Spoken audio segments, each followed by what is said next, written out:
Hi everyone, welcome. My name is Kenneth. Welcome to our female founder competition. So let us know in the chat if you can hear us. Okay, let us know in the chat that if you can hear us. Just type 1 if you can hear us in the chat. All right. So welcome. Okay, so I can hear us. I can hear myself also. So welcome everyone to female founder competition, the finest, right? Live pitching Asia Pacific. Today we are inviting 8 finalists to come up. And before I do that, let me bring up my co-founder, Andrea. So let me just bring her up. Hi. Hi, everyone. So nice to see you. Thank you so much for watching. Hi, Miriam. We are really, really happy. Hi, Joanna. Everyone is here. We are really, really looking forward to you, and we are so happy to kickstart this another year is here, right? Who knew 1 year already went by? Yes, thank you very much, Andrea. So this year we are also having the finalists, right? Finally, after about 3 months, we are having this Asia Pacific competition for our female founders. So do you have anything to share? No, we are really, really happy for this to come to this beautiful end, and it was an amazing journey. We had a lot of mentoring sessions. We met many, many times this year. We did a lot of female founder series, panel discussions, mentoring live in person in Singapore, and next to it, after the applications came in, we were having live. Online mentoring for all the participants, and then it was a beautiful, I think, a beautiful learning journey. You can agree, Kenneth, right? That we could see Yes. them growing again from the beginning until the end. And Mm-mm. yeah, looking forward for today. Yes. So like what Andrea mentioned, right? So now you can see all the mentors that is over here. Like we have Belinda from Singapore, we have Marina who is from Vietnam, we have Lovan now located at Australia. We also have Zaya. Okay, we also have Zaya, and also LV, Llewellyn, Charu, and Samuel. So they have accompanied the female founders, especially the 8 finalists, right, for the past 4 sessions, including one more session, which is the pre-pitch. And we are so excited to really see the transformation in them by all the efforts, especially our mentors, right? They are full of heart. They really give all in for them. Really spending a lot of time, a lot of their wisdom being shared with them. And not forgetting, right? Today's right it is a female founder live pitching competition where they will be judged according to these 5 criteria, which is number 1, the idea. Second will be the business model. Third will be the market. Fourth will be on their team. Last but not least, the overall presentation of their pitch. So they will have 2 minutes to pitch, and then the judges will have about 3 minutes to ask them the questions. So these are our judges. So we have Llewellyn from Asia Innovate Hub. We have Akina, who is the co-founder of All Star Women Down. So initially we have Monica, who's our last year judge, but because of her commitment, she couldn't make it. But really thank her for supporting also to share with her community. And we have Lynn from Singapore, and we have Zaya from Socrates Startup Studio. We have Michelle Horn, and we have Jacinta Lee from Singapore. We have Eric C also from Singapore. So these are our top 8 finalists. We have them from Philippines. We have this our 3 finalists. Okay, let me just our 3 finalists, and at the same time we have also 3 finalists from Singapore. We have one from Australia. We also have one from Hong Kong, representing Hong Kong. So they are Eleanor. We have Marina. We have Uma. We have Gina. We have Xingyi. We have Ime. We have Joanna. We have Veronica. So they will be sharing with you their awesome startup pitches. Okay, so now let's before we go into the first batch, let's invite all the judges to come up on our screen. So let me just invite Lynn, Michelle Horn, right? And we have LV, Llewellyn, we have Akina. I see that Jacinta is in also. We have Eric, okay, and let's okay, Zaya, are you there? Can you turn on your camera? Welcome everyone. So nice from you for spending your Okay, good. Saturday with us and being here at this competition. We are all excited, and yeah, let's go. I'm really looking forward to listen to the eight finalists Yes. and to Andrew, I your. was thinking, right, could the judges give them maybe one word or one short sentence to encourage them before they go on to the stage? Yes, let's go. Let's go first. Maybe Lynn. Any words to the finalists before they go and pitch?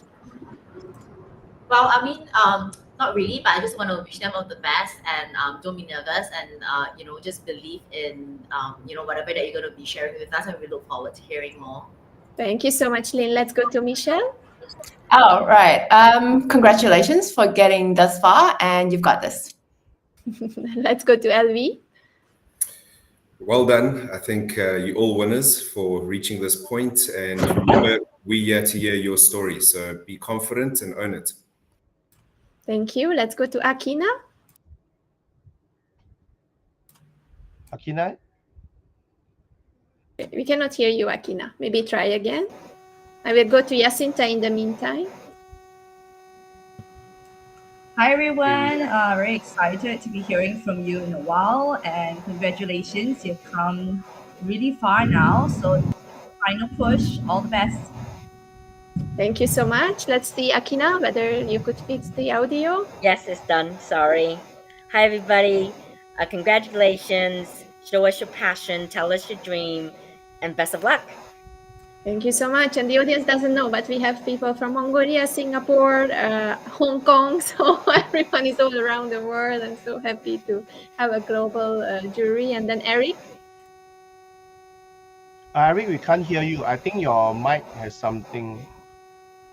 Yeah.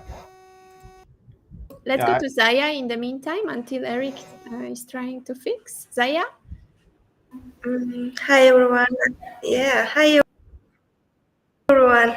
Congratulations to all of you that you are all in the final stage, and also I want to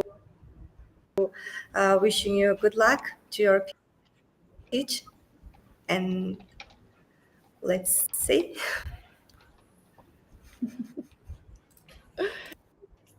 Let's try Eric. Yeah, Eric's mic is still not working. There's some sizzling sound. So maybe later on, we can bring him up to share again. Yes. Okay. So meantime, we will bring the three judges, Jacinta, Eric, and Zaya, off stage first. But at the same time, they are also judging, and then that's where we will bring our four judges. So meantime, Jacinta, Eric, and Zaya, you can watch on the live stream and continue to judge them, continue to score, and while we allow the finalists to come on board. All right. So let me just bring them off the stage, and they can log off now. All right. So Andrew, can you chat with the judges first before I let the rest of the finalists come on the stage? Yes, let's do that. So I'm really excited, and I just wanted to ask all of you until Kenneth is preparing the finalists. What do you think is the biggest thing that makes or breaks a startup owner? I think that's such an interesting question to ponder about. Like, success is very subjective, but what can make a startup be more successful or faster getting to the right, in front of the right investors, or to make that leap? Maybe whoever would like to go first. Anyone would like to jump in? Michelle, maybe? Yeah, I'm muted. Okay. Hello. Hi, everyone. I think the most important criteria would be someone who is resilient and resourceful, because in entrepreneurship, it's never a smooth journey. There's a lot of learning, there's lots of obstacles, but as long as you expect those obstacles and whatever that you're lack in currently, that is getting you away, or kind of like the obstacle that's stopping you from getting to your goals is just one ask away or one new idea away. So it's not about the resource you have, it's about how resourceful you are. Thank you so much. Maybe Elvi also can share in the name of diversity. Yeah, I think resilience is a key point that Michelle raised there. The ironic thing about the entrepreneurial journey is you have to go through the learning curve. Hopefully, you don't go through the learning curve at the cost of everything, and that's the trick. So, if you can have the right ecosystem, mentors, and guidance around you, I think it can really help you learn without spending your pension or failing while you're actually in the launch of the business or during the early stages of it. So definitely need to have the right support structure. And I think congrats to you and Kenneth for playing that part. So big fans of this program, and grateful to be part of the journey. And I think to all the mentors and judges, everyone's playing their part. So it takes a tribe to raise a startup. Let's go. Looking forward to it. And I know you will see that all of them are so inspiring, and all the ideas are quite beautiful, and it's creative. So you will see the whole range of different types of services and products. It was really fun to watch. And in the meantime, I'm just saying hi to Miriam, Joanna in the audience, Sharad. Hi, Sharad. He is one of my friends from Dubai, leading a metaverse community, the Meta Shapers, inspiring a lot of entrepreneurs in the tech space in Dubai. Thank you so much for tuning in. And I go to Lynn because I think that's also something very interesting to ask about the background, because she's a lawyer originally. So maybe you can tell us a little bit what we have to look for, what we have to be aware of when we are starting our startup journey from your perspective. Yeah.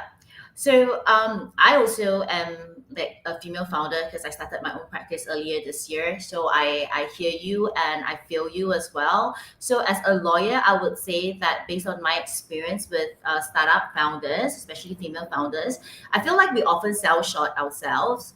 And pitching to prospective investors often may be more challenging than our male counterparts, even though our products and everything, could be equal or even better. I see a lot of my female founder clients struggling with that, and I feel that a lot of times, like we need to be we need to believe in ourselves more.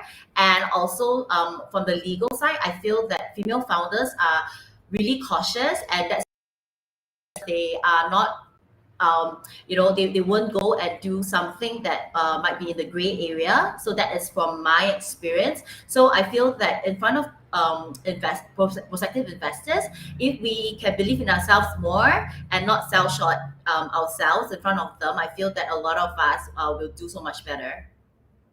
Yeah, that's amazing. Thank you so much for this perspective. Everyone is so different in this room, and you have to see the diversity that we brought together with Kenneth. It was intentional because there's so many aspects of being a startup, so many industries, so many points that you have to look out for. And Akina is also someone who I want to bring up because of the community, because she's leading Asters Women, and I met her through Sharad actually in the Meta Shapers community first, and then I met her finally in Singapore. So you are doing an amazing job venturing into something that no one was doing before, like coming back to the lawyer thing. No one knew how to actually how it works, the DAOs and all this background and the part which is still unclear in your space. So you are someone going and bringing the torch and breaking the door. So tell us a little bit about your venture and what was your biggest fear or biggest challenge as a startup owner. Okay, thanks, Gil. So I came from the Silicon Valley, so I know what makes a startup work. And then the most important thing is that if you're a tech company, you have to be techie. You have to be there. And then the business model must be relevant, and viable for it to scale. And then in Hong Kong, I helped built a unicorn within, and then grew the company 25 times within 18 months of my hire.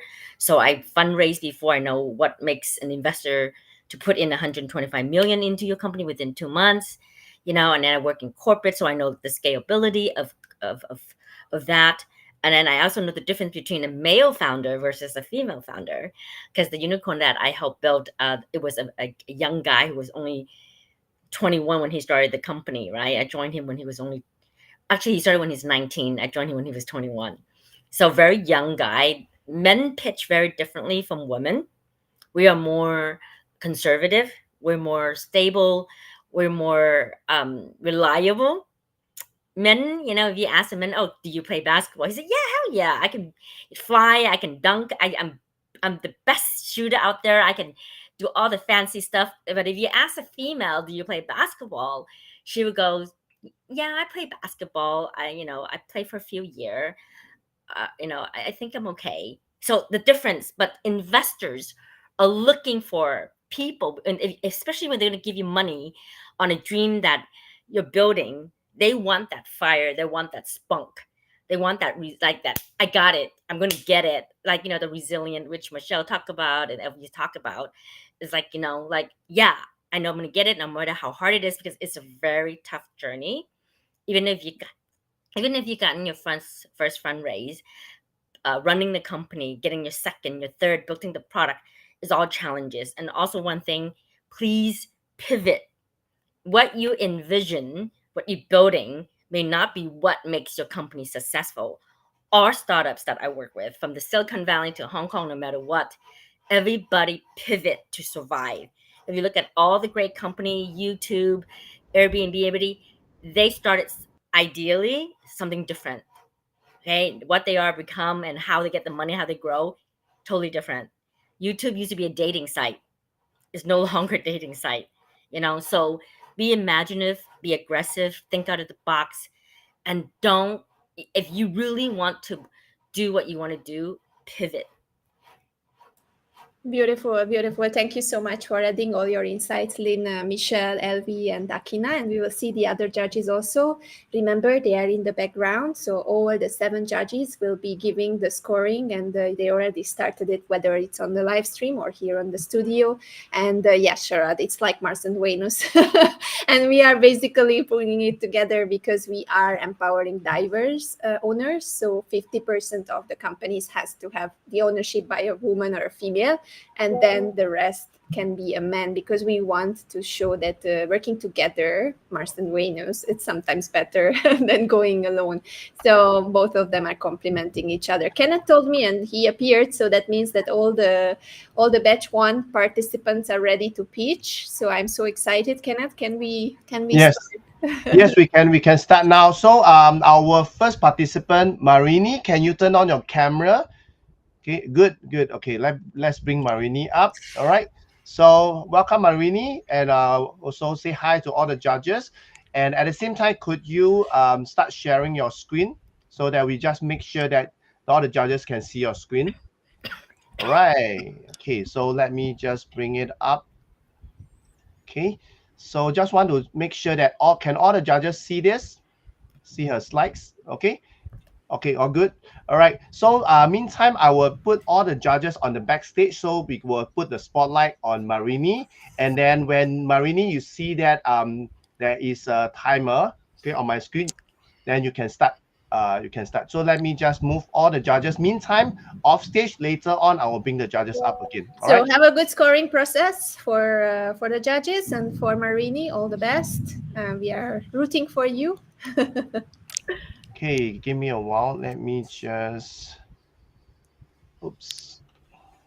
Okay, let me see. For all the viewers, thank you so much for tuning in until we schedule and put on the right setup in the studio. Please, you can also comment and also share with us your feedback to the competitors. Make sure that the chat is lively. If you like the idea, if you want to invest, you can still reach out and also be part of this beautiful journey. So Marini is ready, timer is here.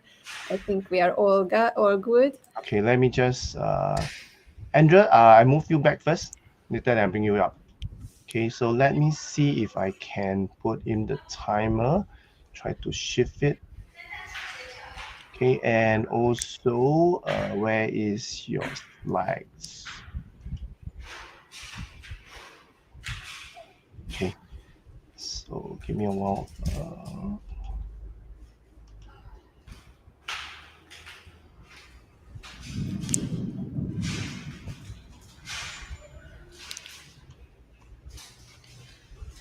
Okay, so I think you can go ahead. I will start the timer on the back end, and then you can start pitching. All right.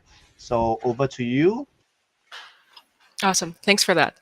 We're Farm Tree and we're raising an initial 600,000 to help farmers earn from $1 a day of income to $35 a day.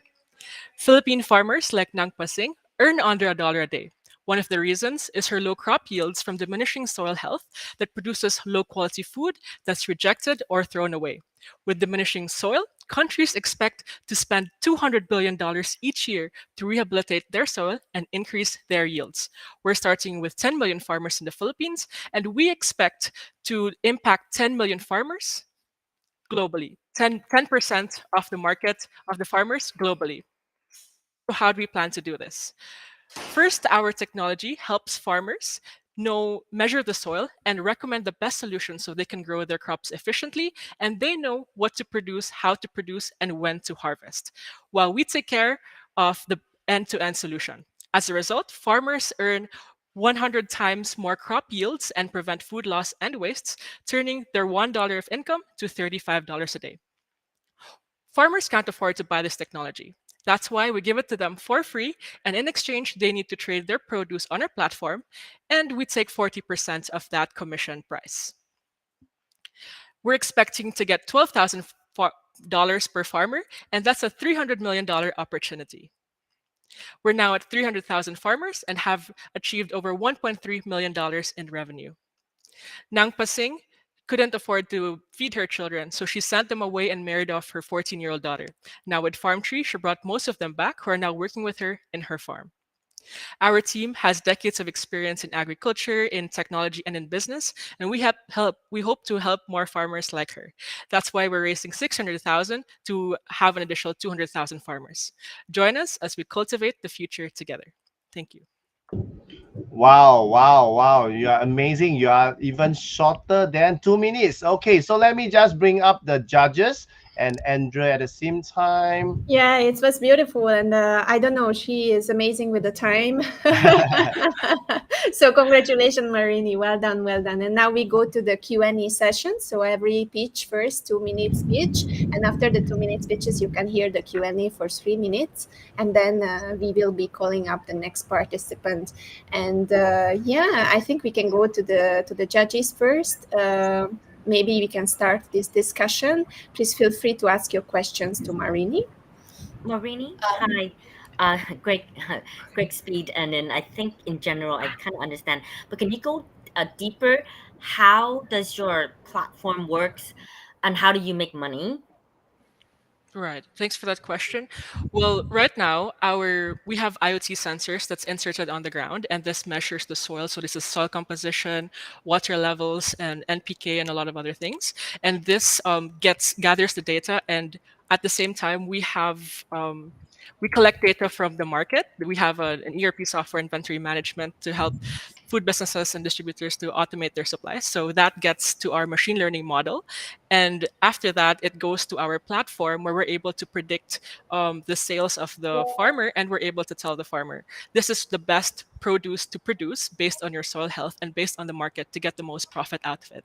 So right now, Farm Tree earns from right now farmers in the Philippines can't afford to buy this technology, so we work with the cooperatives and we give them for free. Unit economics with that would be $24 per farmer, and we get roughly $12,000 per farmer on average.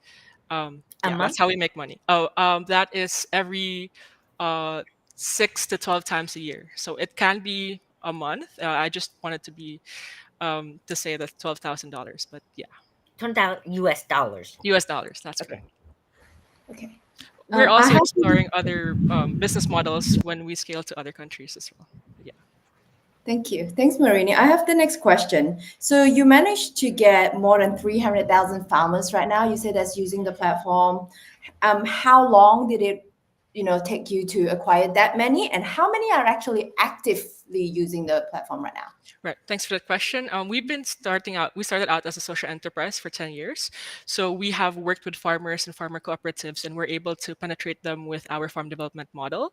But it was just recently, last November, when we started our technology, when we started to build the AI side of it. And we were able to penetrate this much, 300,000, because of the cooperatives that we've worked with already. These are 15, 20 cooperatives all over the Philippines. But this does not count the farmers that we have worked with who are using our sensors abroad in other countries. We need it because we're gathering data for the soil, and agriculture is very regional. But right now, actively using the technology is 300,000, but actively doing the trading is 2,600. And one of the reasons is we are looking to raise funds to scale our operations with that. Yeah. Hi, Marini. This is Lynn here. Thanks a Yes. lot Hi, for Lynn. for your pitch. I've got a question here. Is this your first fundraising? This is our very first fundraising which does not include bootstrapping, reinvesting every single dollar back, and fundraising from friends and families. This is our first outside investor outside of Cool. friends and family. Right, Yeah. right. And would you care to share how did you arrive at a 600,000 number, and what kind of structure are you looking at? I think I saw the word convertible on that slide that mentioned that. Do you mean in a convertible loan situation and not equity, direct equity? Is that what you're saying? Yes, we're not raising equity for now, partly because we wanted to make sure that our company will be big enough to be able to raise that equity. We are looking to raise convertible, so we just need a bit of wings to be able to do that. But yeah, this is our first angel round. Yeah.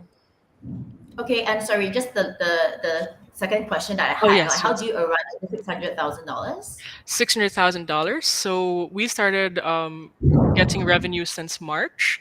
We had customers. We had 1,300 customers, and they would be recurring customers. So these are market vendors. These are restaurants, and then our farmers would be able to sell the produce there recurringly. So 600K is our net profit. We're at 1.3 in revenue. So yeah. Thank you so much for that. Okay, and I think we can go to Elvi if you have any questions. If not, then we go to the next participant. But let's see, Elvi, any questions? I do, Marini. Well done, stellar pitch, and really felt the mission and the objective there. I just want to ask you about the 40% on the commission side. How did you arrive to that number, and what is the risk for the longevity of the farmer and their profit margin linked to it?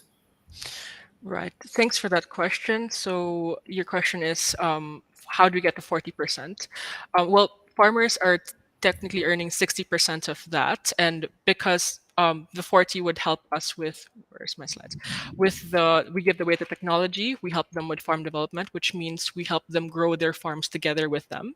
This includes consultancy, this includes access to funding, access to loans, and all of those things. Even the access to the market and the food processing. So we help them process the food. So for example, we had a farmer who was producing cassava, and with the cassava that time, she had a wholesaler buy the entire cassava, and it was plummeting at that time. And the wholesaler was telling the farmer, we need to harvest them, and then we need to sell these cassavas. So what my co-founder did was he put the sensors inside, and then we measured, and the tech was able to predict when to harvest these cassavas at the best quality. So we bought the wholesaler's cassava, and at the same time we waited for the right time to harvest it. When we actually harvested it, we processed these cassava, and then after we processed this, we were able to sell it at significantly large amount. And that farmer, she was a bit old at that time, and she now retired. She built a house for her children. She had a better life. So part of the 40% includes the food processing and the logistics and the market access. So I honestly think it's just enough for us to have revenue, at the same time for us to help the farmer earn from $1 a day of income to 35. Great, thank you. And just one quick follow on. So all the existing clients you have on your ecosystem are locked in on that model? Yes, they are. So if farmers are hesitant to try our model first, we ask them to just have a small portion of their land first, and then you use our tech there, and then you trade those produce in our technology, and so you compare which is the better yield. So we did that with the farmers, and then eventually until it reaches 100%, because we are very confident that our tech can really help them earn as much income as well as increase their yields and prevent the soil degradation problem. We are able to cut it down by 50%, and we have a carbon capture of 85%. So we're really helping the planet here, not just and securing food for the next generation, not just with the farmers. But yeah. Beautiful. Thank you so much, Marini, for the pitch. It was amazing. We are crossing fingers for you. Now we will be bringing up Joanna, the second participant, the second finalist, another country. So excited. We are traveling quickly to Australia. All right, Kenneth, I let you prepare. Okay. Everything. Awesome. Thank you, everyone. Thank you, Marini. I will put you on the backstage and then you can log out now. All right. So Joanna, can you share your screen? Okay, good. Okay, so when you're ready, I'll be turning on the timer. So meantime, I will put the judges off stage first. Okay, so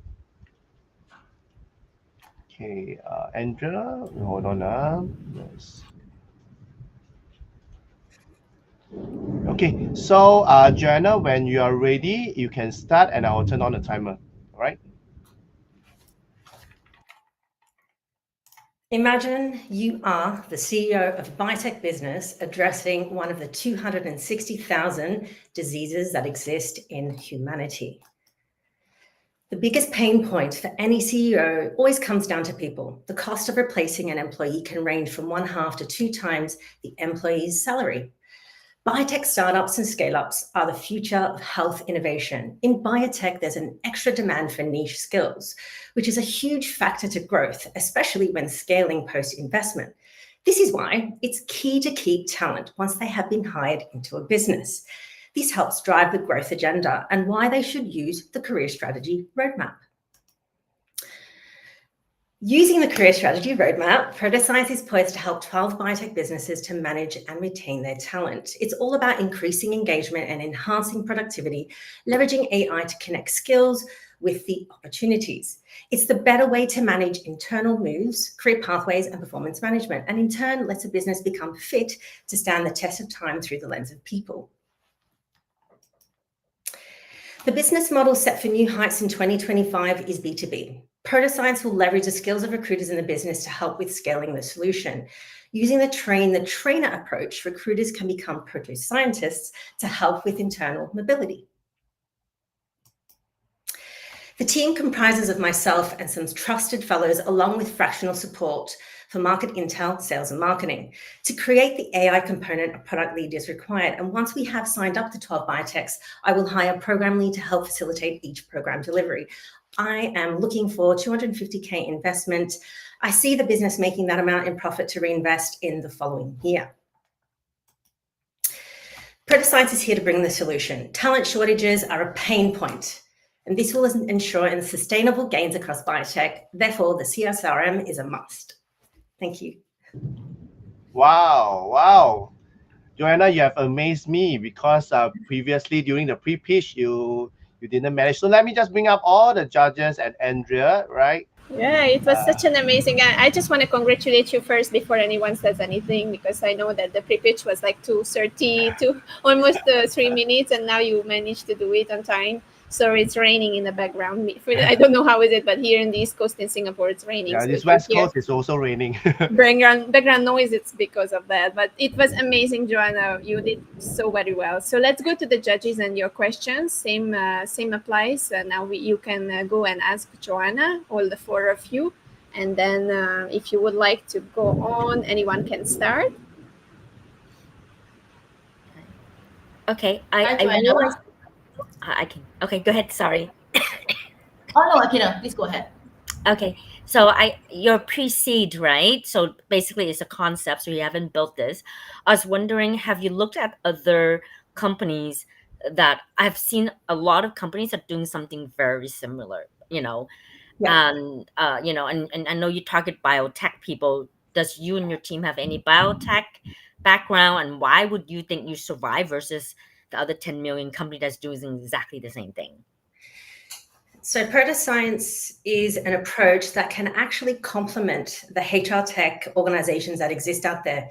So there are organizations that do provide this, but it's usually the tech rather than the process that goes with it. So even though they're doing that within the business, having worked in an organization, you still need a process or an approach for the people to go through in order to get what skills do you have in the organization, who's a great performer, who's the talent that we actually want to keep.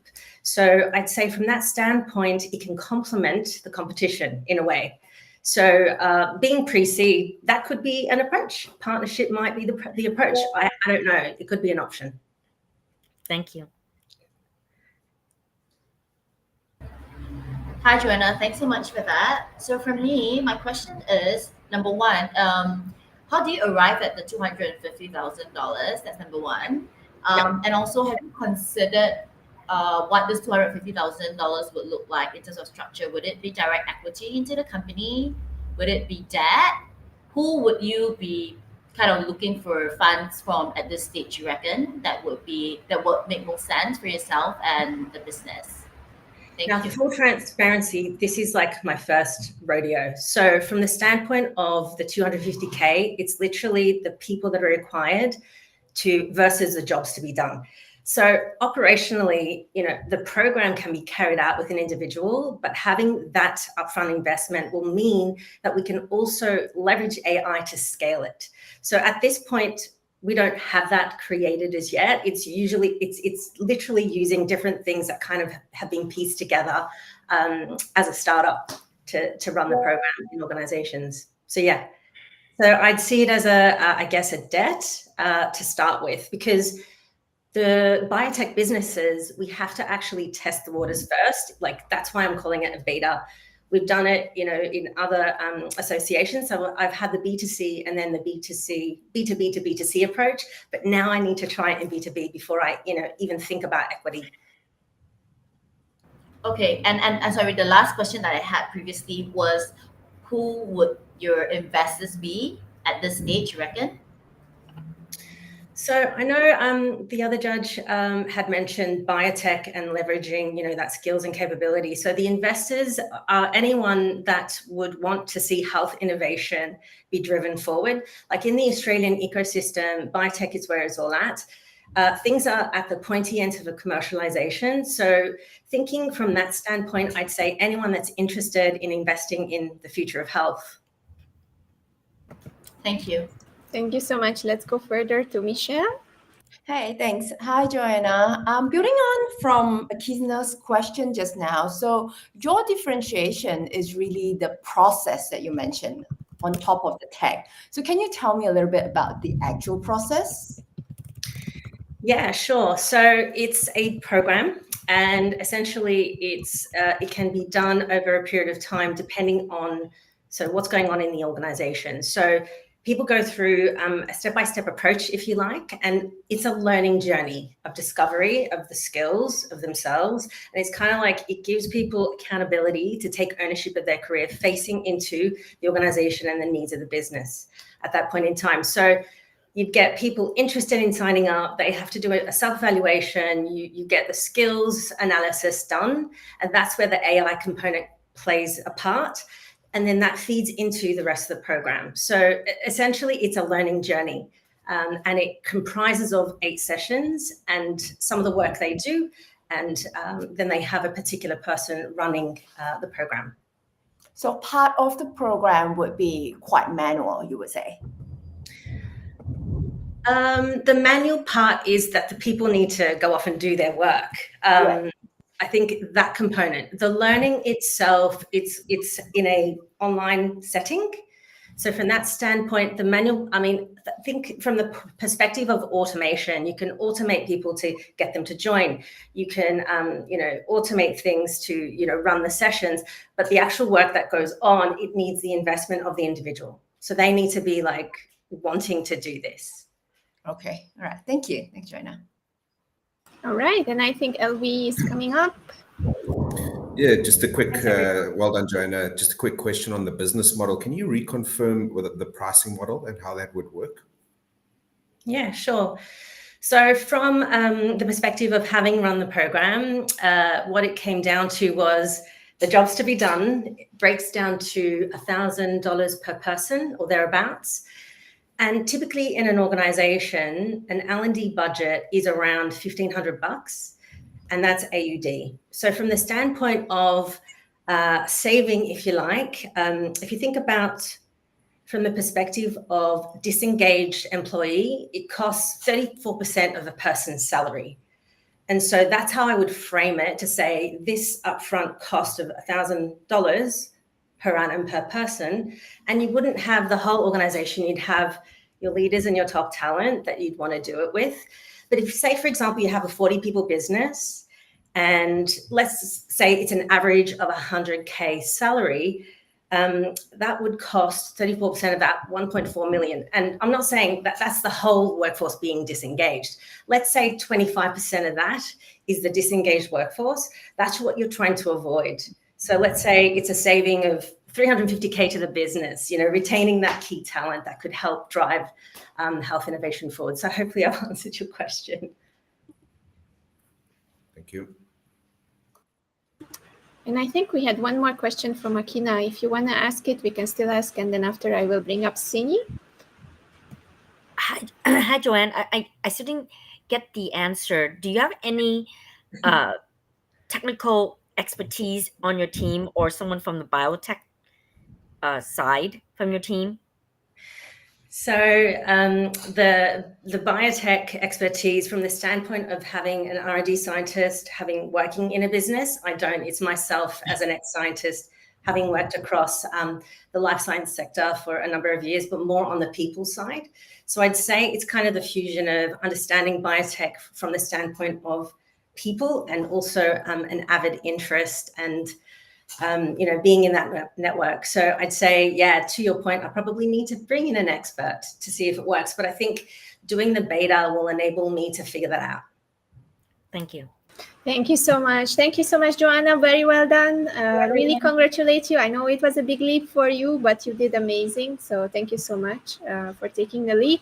And we are going further. We have Sini next. Kenneth is already here in the studio. Goodbye, Joanna. See you very soon at the announcement.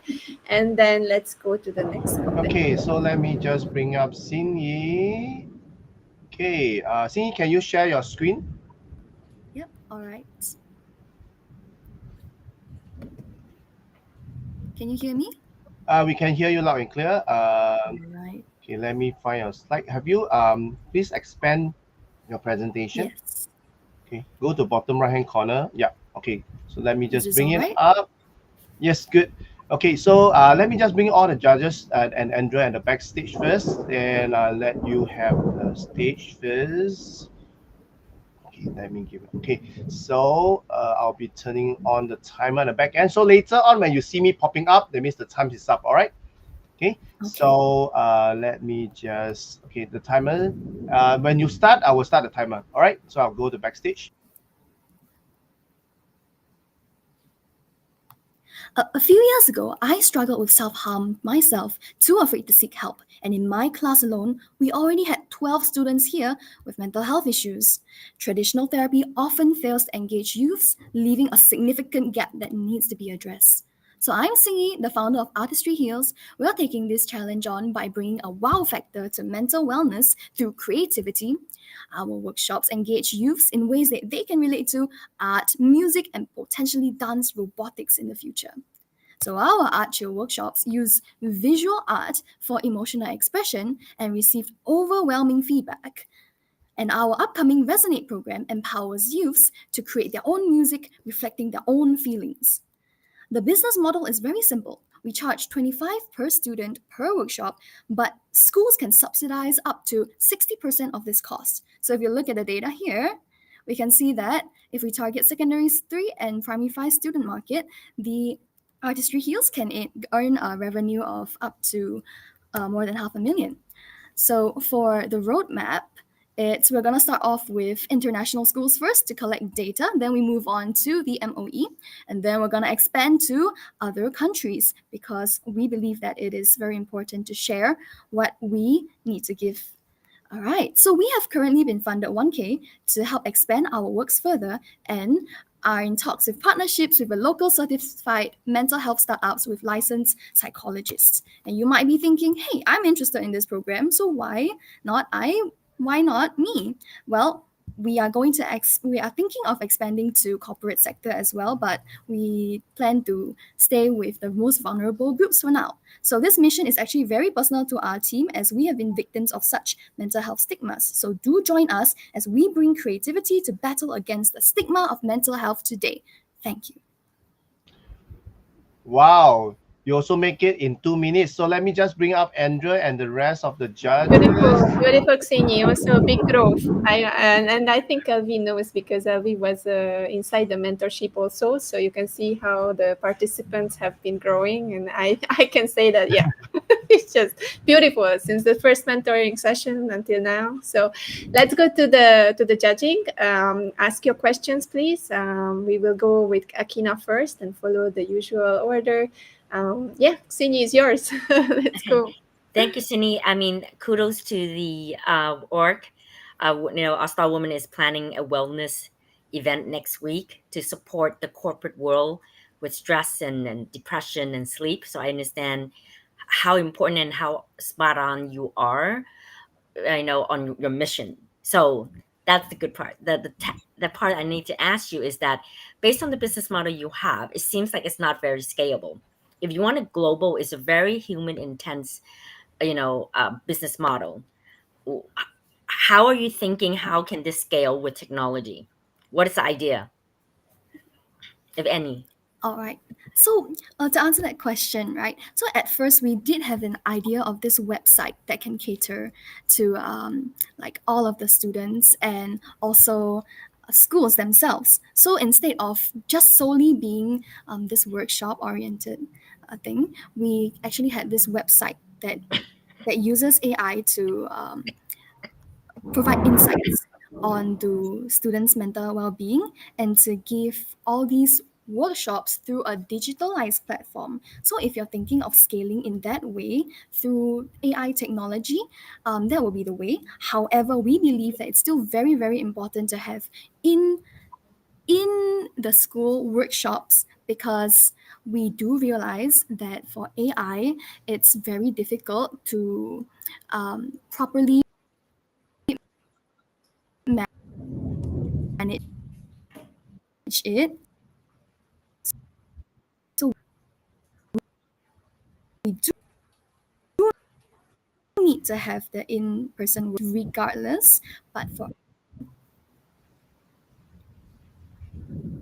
I'm not 100% sure whether it came through because she had a little bit of lagging on my side. Could you hear her, Akina?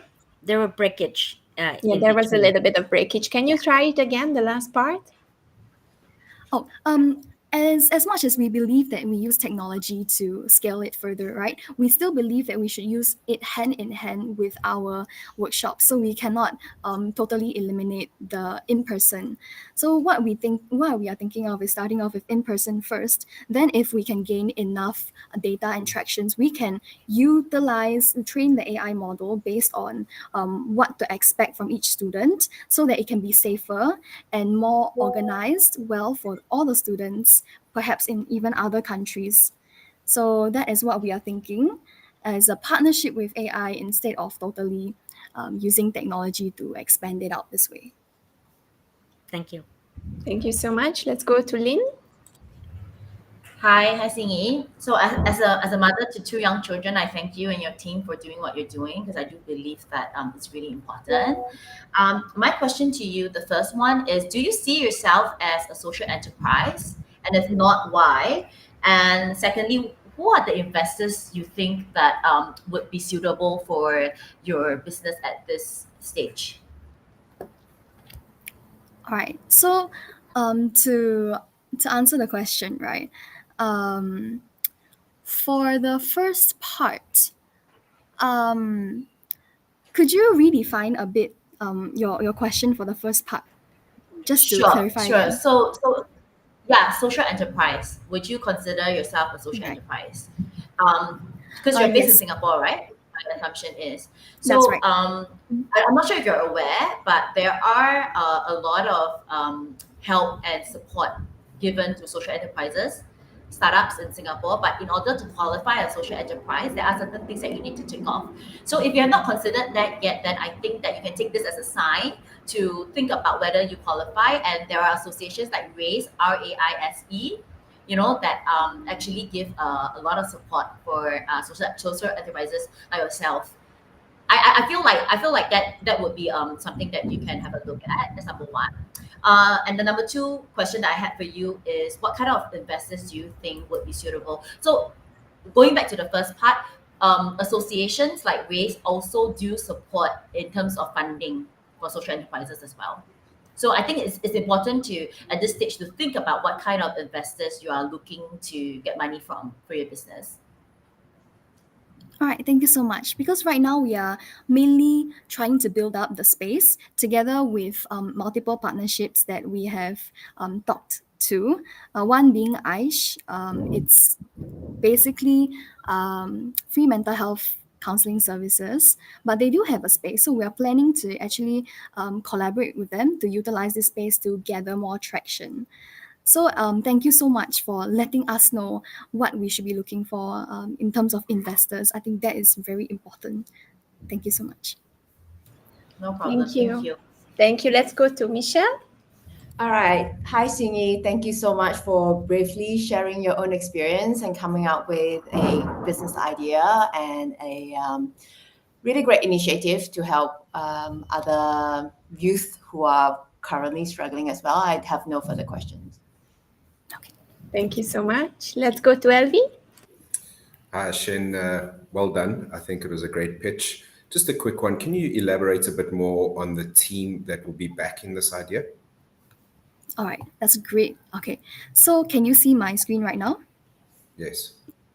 All right, so for me, I have experience in early education.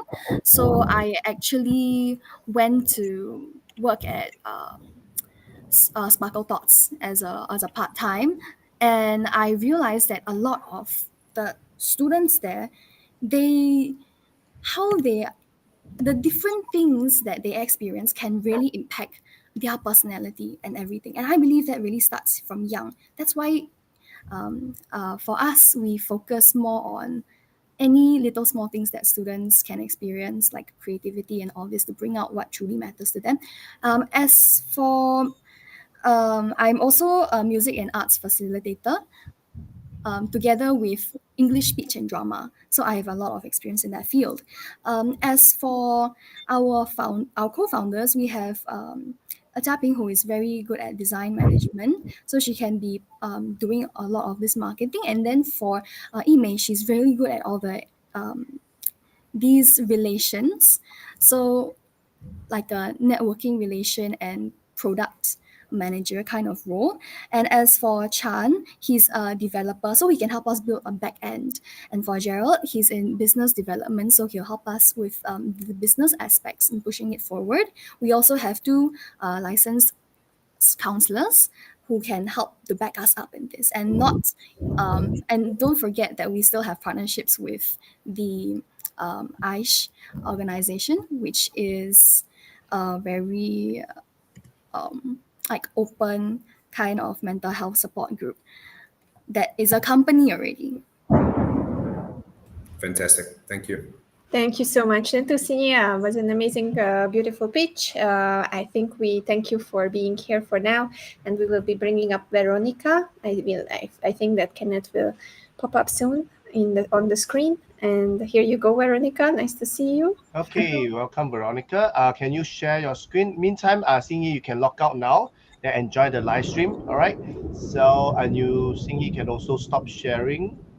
Okay, so let's bring Veronica's slides up. Okay, I will be bringing all Andrea and the rest onto the backstage first. So, giving Veronica the airtime.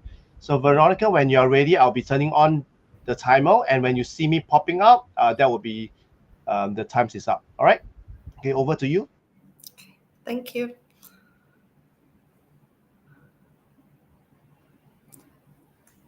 Hi.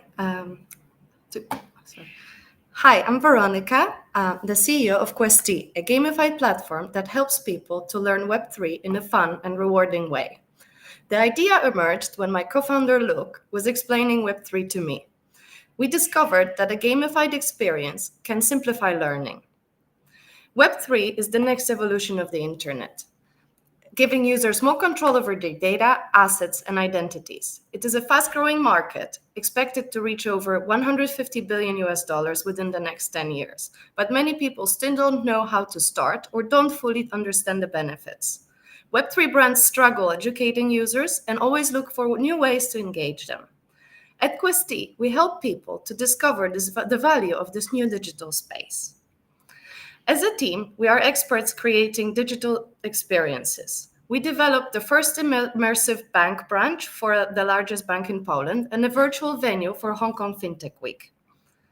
Now at Questi, we blend quests and easy-to-play games to educate people while entertaining them.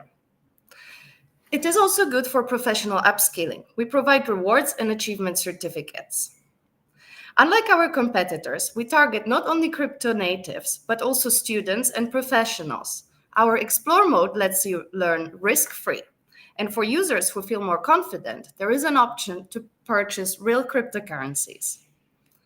By offering a unique blend of 2D and 3D quests, we engage retention and learning outcomes. Our business model is based on a subscription for brands launching campaigns, and users enjoy access for free. Questi is not just an onboarding tool. It is the starting point for anyone who wants to learn about Web3. Having launched an MVP, we are now seeking funding to bring the beta version to life. Thank you for the opportunity to share our vision. Thank you, Veronica. Yes, you just make it in time. Just a few more seconds. I will bring up Andrea and the rest of the judges. All right. So, yep. Here we go. Beautifully done. Thank you so much. It's really nice. You are the last one from the first batch. So we are half time now. This is the last time we see on screen the 4 judges from the first batch. And then we will be switching studios with 4 other beautiful judges who will be coming up for the second batch. And yeah, in the meantime, Kenneth, maybe, I don't know whether you would like to bring back Akina or... Oh, yeah, sorry. Yes. Too many people. No worries, no worries. So Veronica, now we will go into Q&A session with the judges. Andrea, I don't see her. I think she have accidentally logged out. Yeah, so let's do the judging with the questions with the 3 judges on the screen. And please go to ask your questions. We can go with Lynn first, then Michelle, and then Ivy. Hi, Veronica. Thanks a lot for your pitch. Can I just ask,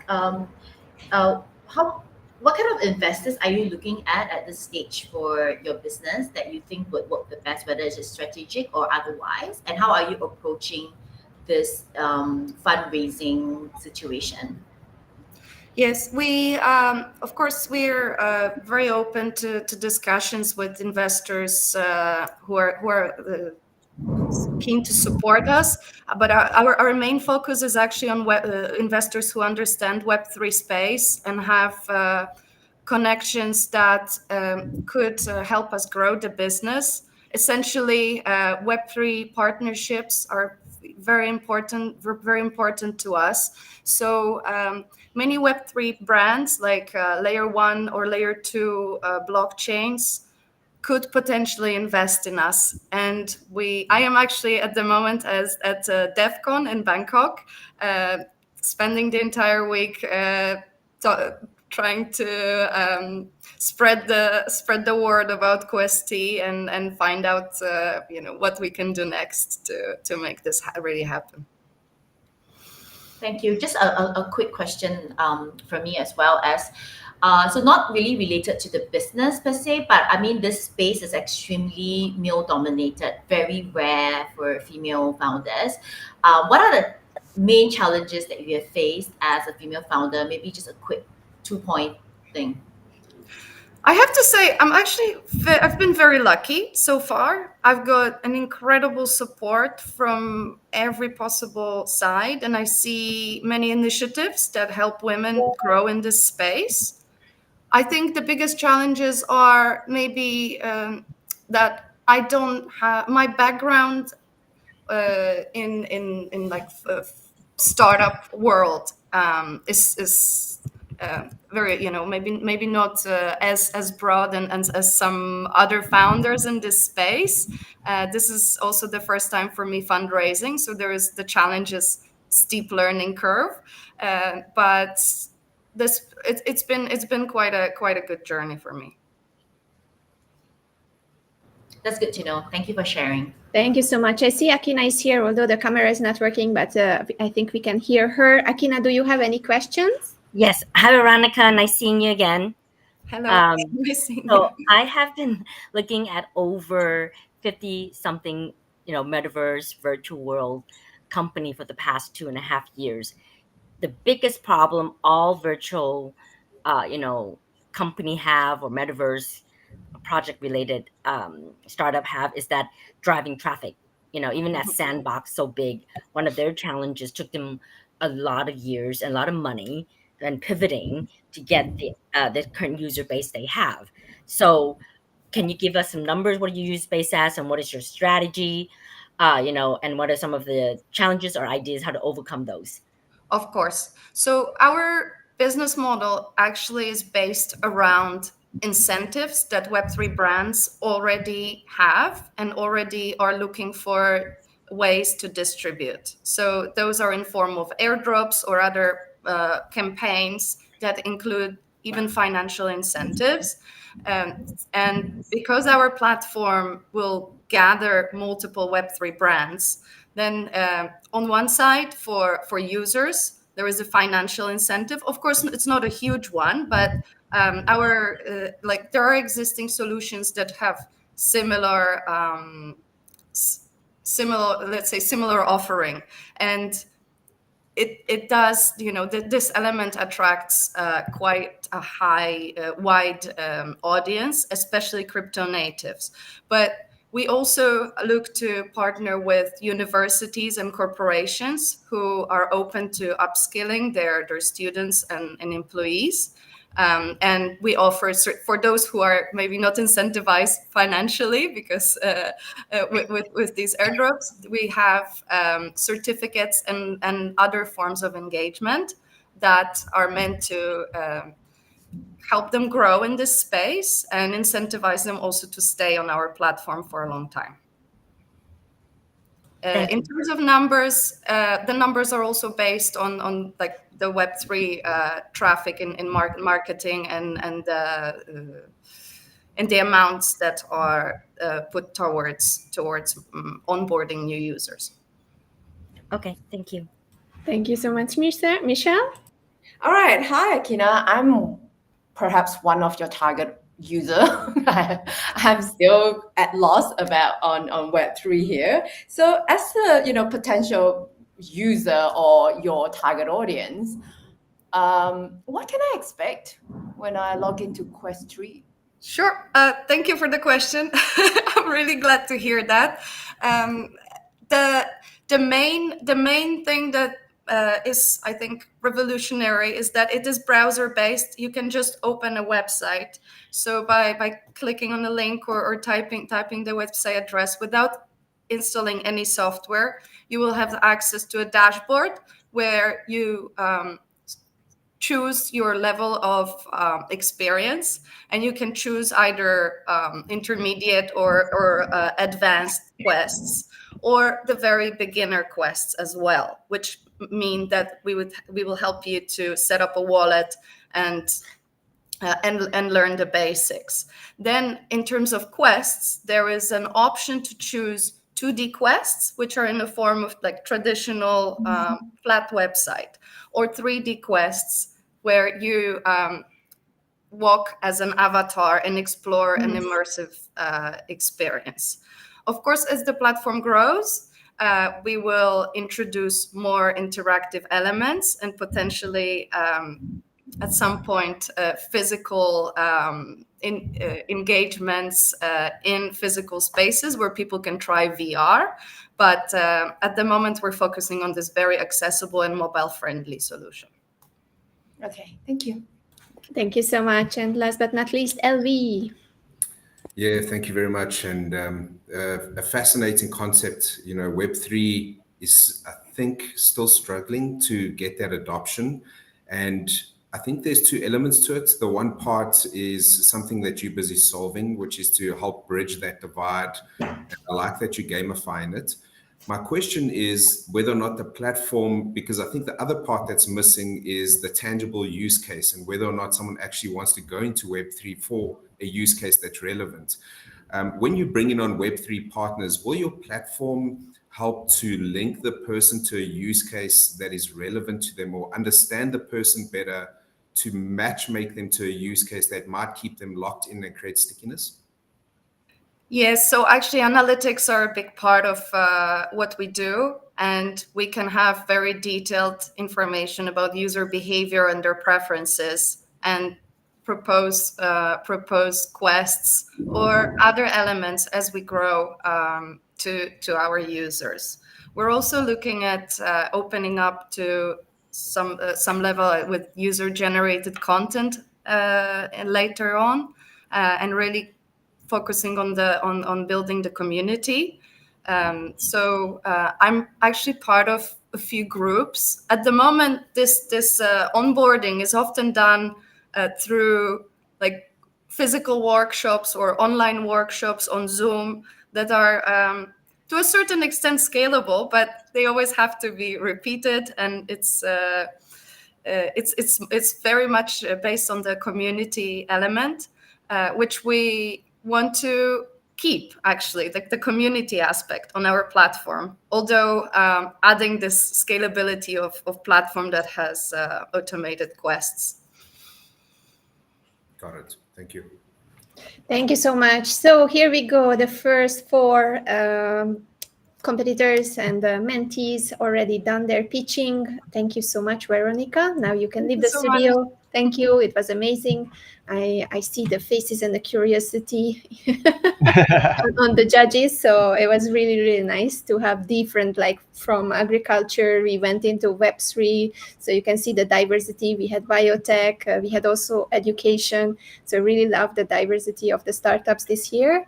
And Kenneth is here. We will be switching judges. So we will be bringing up the second part. So I think we will be bringing up Eric and Jacinta. Michelle will stay with us. And then let's see, Kenneth. Okay, so let me just, okay, Veronica, I'll be moving you out from the stage, all right? So, okay, so she's out, and at the same time, I know Jacinta, Zaya, and Eric, right, has been fired up, right? Because you say, oh, I cannot share because there's limitation on Restream. So, meantime, for the first batch of judges, I will move you to the back end, and then you can log out, but continue to do your scoring, do your judging. At the end of the day, we will be compiling all the results. All right. So, any things that from the first batch of judges, anyone want to share anything before we let you off stage? Anyone? From first No, batch? we're all good. We're looking forward to see the rest of the contestants. And Okay. the pitches. So I will move LV. Let me see. Akina. And also Lynn. Thank you so much. So thank you so much. See you on the live stream. Please don't forget to watch the four participants and do your scoring. Thank you so much. Thank you. Judges.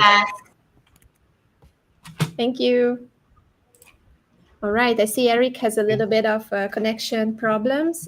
Today it's raining in Singapore. You know, when technology problems can happen, Murphy does its job. So we all have to experience these kind of things. And Zaya is also coming from Mongolia, so you can see that although it enables us to have a good technology and have Wi-Fi's all over the world, it's still not the same, and we still struggle sometimes. I can see Eric. Let's try your microphone.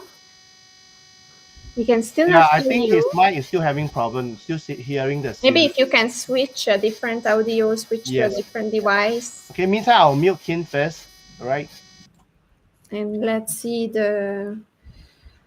So maybe I can ask in the meantime while we do this technological part. Maybe Zaya, how have you been? How was the first 4 participants?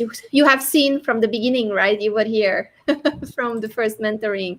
How did you find the growth? Yeah, hi everyone. I'm so excited to be here right now with you, and also I can't wait to hear other 4 participants speaking. And thanks, Kenneth, for joining us to this exciting competition. And thank you for making me a mentor during 4 sessions, and that was very pleasant for me. Thank you. Thank you so much. And Zaya was like doing extra mile. She was sending questions and everything, like almost worksheets to all the participants to be ready for today. So thank you, Zaya, for this amazing work and always being there for them. And here we go. Jacinta is here. So maybe Jacinta, you can also share a little bit about what do you think about the first batch? Do you have any takeaways? What would you like to say? We definitely have been seeing a really diverse pitch so far across the several industries. So, and also across several countries. So yeah, very interesting issues that they are trying to address, and look forward to the next batch to finish all our finalists today. Let's go to Michelle. You have seen the first batch. Yeah, all right. I think yes, it's good. It's good to see all different type of pitches, and especially like you said, right? They've been through the coaching with you guys, the mentoring session, and I wish I have seen how they have progressed. That would have been very interesting as well to know how they have grown in the pitches. So, but so far, it's interesting. It's interesting, and I find that I'm also learning alongside them, and learning about all these different markets and different opportunities that are out there for us. All right, thank you so much. So Eric, let's try your mic. Yeah, testing. Perfect. Okay. Oh, great. Everyone is Finally. on board. Yay. Thank you, When I technology. switch Thank you. the Thank you. mic, Thank you. my video turns off. So now I have to use, it's a mix of between the laptop mic and my headphones. No worries, no worries. So do you have something to say before we bring up the first, the second batch first participant? Yeah, I think the first batch is, there's some companies that are quite interesting. Some are, I guess because maybe due to the limitation of the 2 minutes, they couldn't go in depth, and I wish that I can understand more of their idea in depth and really ask some questions on that. So I reflected that in my scoring sheet as well. Oh, that's really nice, and I think that's something that that is also something for us to see. Like for 2 years, we have been working with the 2 minutes because we wanted them to be ready for the worst case scenario. That means that anywhere they go, they can pitch within 2 minutes. Then there will be no problem to pitch 3, 4, 5, or 6 minutes. Exactly. So it was a very interesting journey for them. And before we bring them up, because they are still preparing in the background, I also want to address the audience outside there. So Miriam, Joanna, Bibi, all the ladies and gentlemen who are supporting us, Sharad, thank you so much for tuning in. And please feel free to give us a feedback on the participants on LinkedIn or on YouTube, wherever you are watching us. You can also rewatch this later, and then you can add your comments. And if you are an investor, an angel, or any other type of investor, then please feel free to reach out to us, and we will be happy to connect you with the participants. It happened last year, and one of the participants got a lot of beautiful investment opportunities just because someone has been seeing them live after this competition. So I think we are ready with the first 3 competitors. So maybe we will be bringing up the first person. All right. So Kenneth, here you go. Yes, I'm up again. So we have Gina going first on the second batch, and so meantime I will bring all the judges on the backstage, so the spotlight will be on Gina, right? So let me just bring Andrea and the rest of the judges backstage first, and let's see, Gina's slide is ready. Hello. Okay, good. I can hear you. So, Gina, when you are ready, you just start, and then I will be turning on the timer. So later, when you see me popping up, means that the time is up. Is Got that it. good? Thank you. Yeah. Okay. So I will go onto the backstage. All the best to you. Thank you. Good afternoon. Did you know that poor employee wellness costs companies $500 billion annually? Many programs fail because HRs, without the right expertise, are tasked with managing wellness, leading to ineffective solutions and heavily underutilized funds. At FitFemco, we want to simplify workplace wellness with an all-in-one platform where HR can access needs, select programs, and manage bookings for on-site, online, and hybrid sessions. And we want these sessions to engage employees and also hopefully to support the UN's Sustainable Development Goals. We generate revenue by providing corporate wellness programs like fitness classes and wellness talks through ad hoc bookings, annual packages, and multi-year contracts. With clients like Meta and Health Promotion Board, our services are priced to achieve an average of 30% profit margin. You might think wellness will be the first thing companies cut. Yet, the global corporate wellness market is set to exceed $75 billion by 2028. In Singapore, the wellness economy was valued at 16.3 billion in 2022, growing at 8.6% annually. With 4 out of 5 companies increasing focus on wellness, demand has never been higher. We have generated 400K in revenue in 2023 and projects a 50% increase in 2024. As of now, we are a team of 11. I bring 10 years in fitness, while my partner has 15 years in healthcare and web development. The rest of our team focuses on sales and marketing. We are raising funds to build this platform and shift from human-heavy processes to a scalable tech solution. Make workplace wellness effortless with FitFemco. Thank you.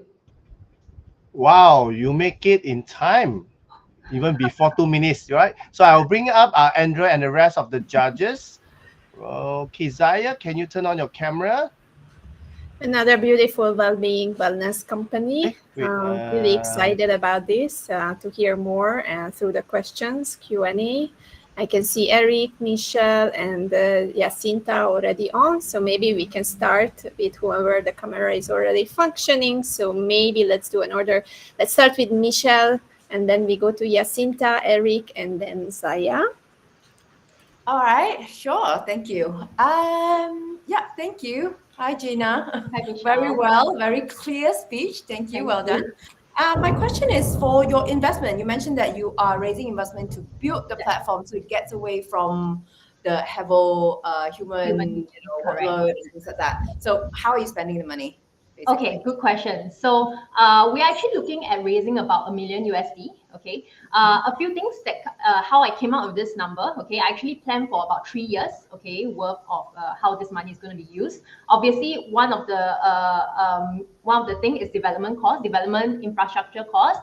Marketing and sales, that's another big thing that takes up quite a bit of percentage, okay, to really promote, push this platform and encourage, or not just our current clients who are really engaging our service to, instead of doing the whole human, hey, let's onboard this, you can select your own programs and check out anytime and book the programs anytime, okay? So development costs, infrastructure costs, marketing and sales, operational, of course, a bit of legal compliance and some contingency funds as well. That's how I planned out this whole $1 million USD for 3 years period. Okay, so mostly operational and marketing to reach more people. Okay, second question is, you mentioned that the HR is the person who would be booking for the employee. So the employee won't have access to the app. They would need to inform the HR. That's right. At least this is for the initial phase because we have been running our operations for the last 4 or 5 years. The main clients are HR. They are the one managing the budgets as well, or the wellness budget. So they want someone to make their life easy, and we are that someone. Yeah. Okay. All right. Thank you. Thank you. Let's go to Jacinta. Hi. Thank you for your pitch. I just have some questions on your target market or let's say audience, because you are targeting both the SME and the MNC. And in this space of wellness, I think it's number one, hard to prove the value to corporates, and number two, to measure the impact or the result of that value that they have invested in well-being, and to make sure that they will continue to do so for the long term. So what's your company's strategy on that? That's number one. The second one is if there's any QC of the service companies that are coming on board, or is it just have as many as possible across various different kind of services? Okay. So actually first, actually our target market are MNCs because they are the one with the wellness budget, and they will always have a budget for wellness. Okay. Of course, we still welcome SMEs, but most of our clients are MNCs and government bodies actually. So to maybe first answer your question about it's hard to measure and all, I totally agree because I've done quite a bit of homework and research and everything. And I think as of now, what I can share with you is the market opportunity that I shared in my slides previously. Those are actually extracted from World Metrics statistic as well as Singapore Tourism Board. So the Singapore data was from Singapore. And all this data, currently the statistics are showing, hey, wellness is going to be a concern. Wellness is going to be one of the top priority. Companies are actually putting more and more money every year. So, but as of whether it worked or not, there's not one actual paper that actually really say whether it worked or not yet, but how I can answer this is, as much as we want to collect data, even on our side, we work with clients who are on actually yearly programs with us, but companies don't, a little bit hesitant on implementing our surveys and our tools on their employee health due to privacy concern and also fear of setting expectations. Like they don't want to set the obligations yet, at least for now. Okay, so I think our biggest validation for now, other than market opportunity, will come from our renewal of our year-long packages and recurring deals. So I would say it's very similar to insurance. Our programs act as a preventive safety net and also a form of team bonding too, where clients value enough to consistently reinvest in. Okay, so for that, wouldn't you say that it's easy for your competitors to kind of copy or catch up? There's like very low barriers of entry from what I'm seeing. Okay, yes, to a certain extent, but it's not that easy, honestly. I've been in this industry for 10 years now. We have done a competitor research as well, locally and overseas, like the top 10. It's not easy to build a team, to build a structure, to build operations like this, to build obvious connection network. This will take time, not impossible. Anything can be copied, honestly. That is also why we cannot be stuck at where we are now. We have all our SOPs in place, right? We have our operation in place, we have network in place. Okay, we need to move on. We cannot wait for other competitors to rise up to where we are now. That's why we need to start building the tech. Yeah, that's also one of my direction that I have. Okay. And the QC of the service companies that you guys onboard? QC of the service company? Sorry, do you mind?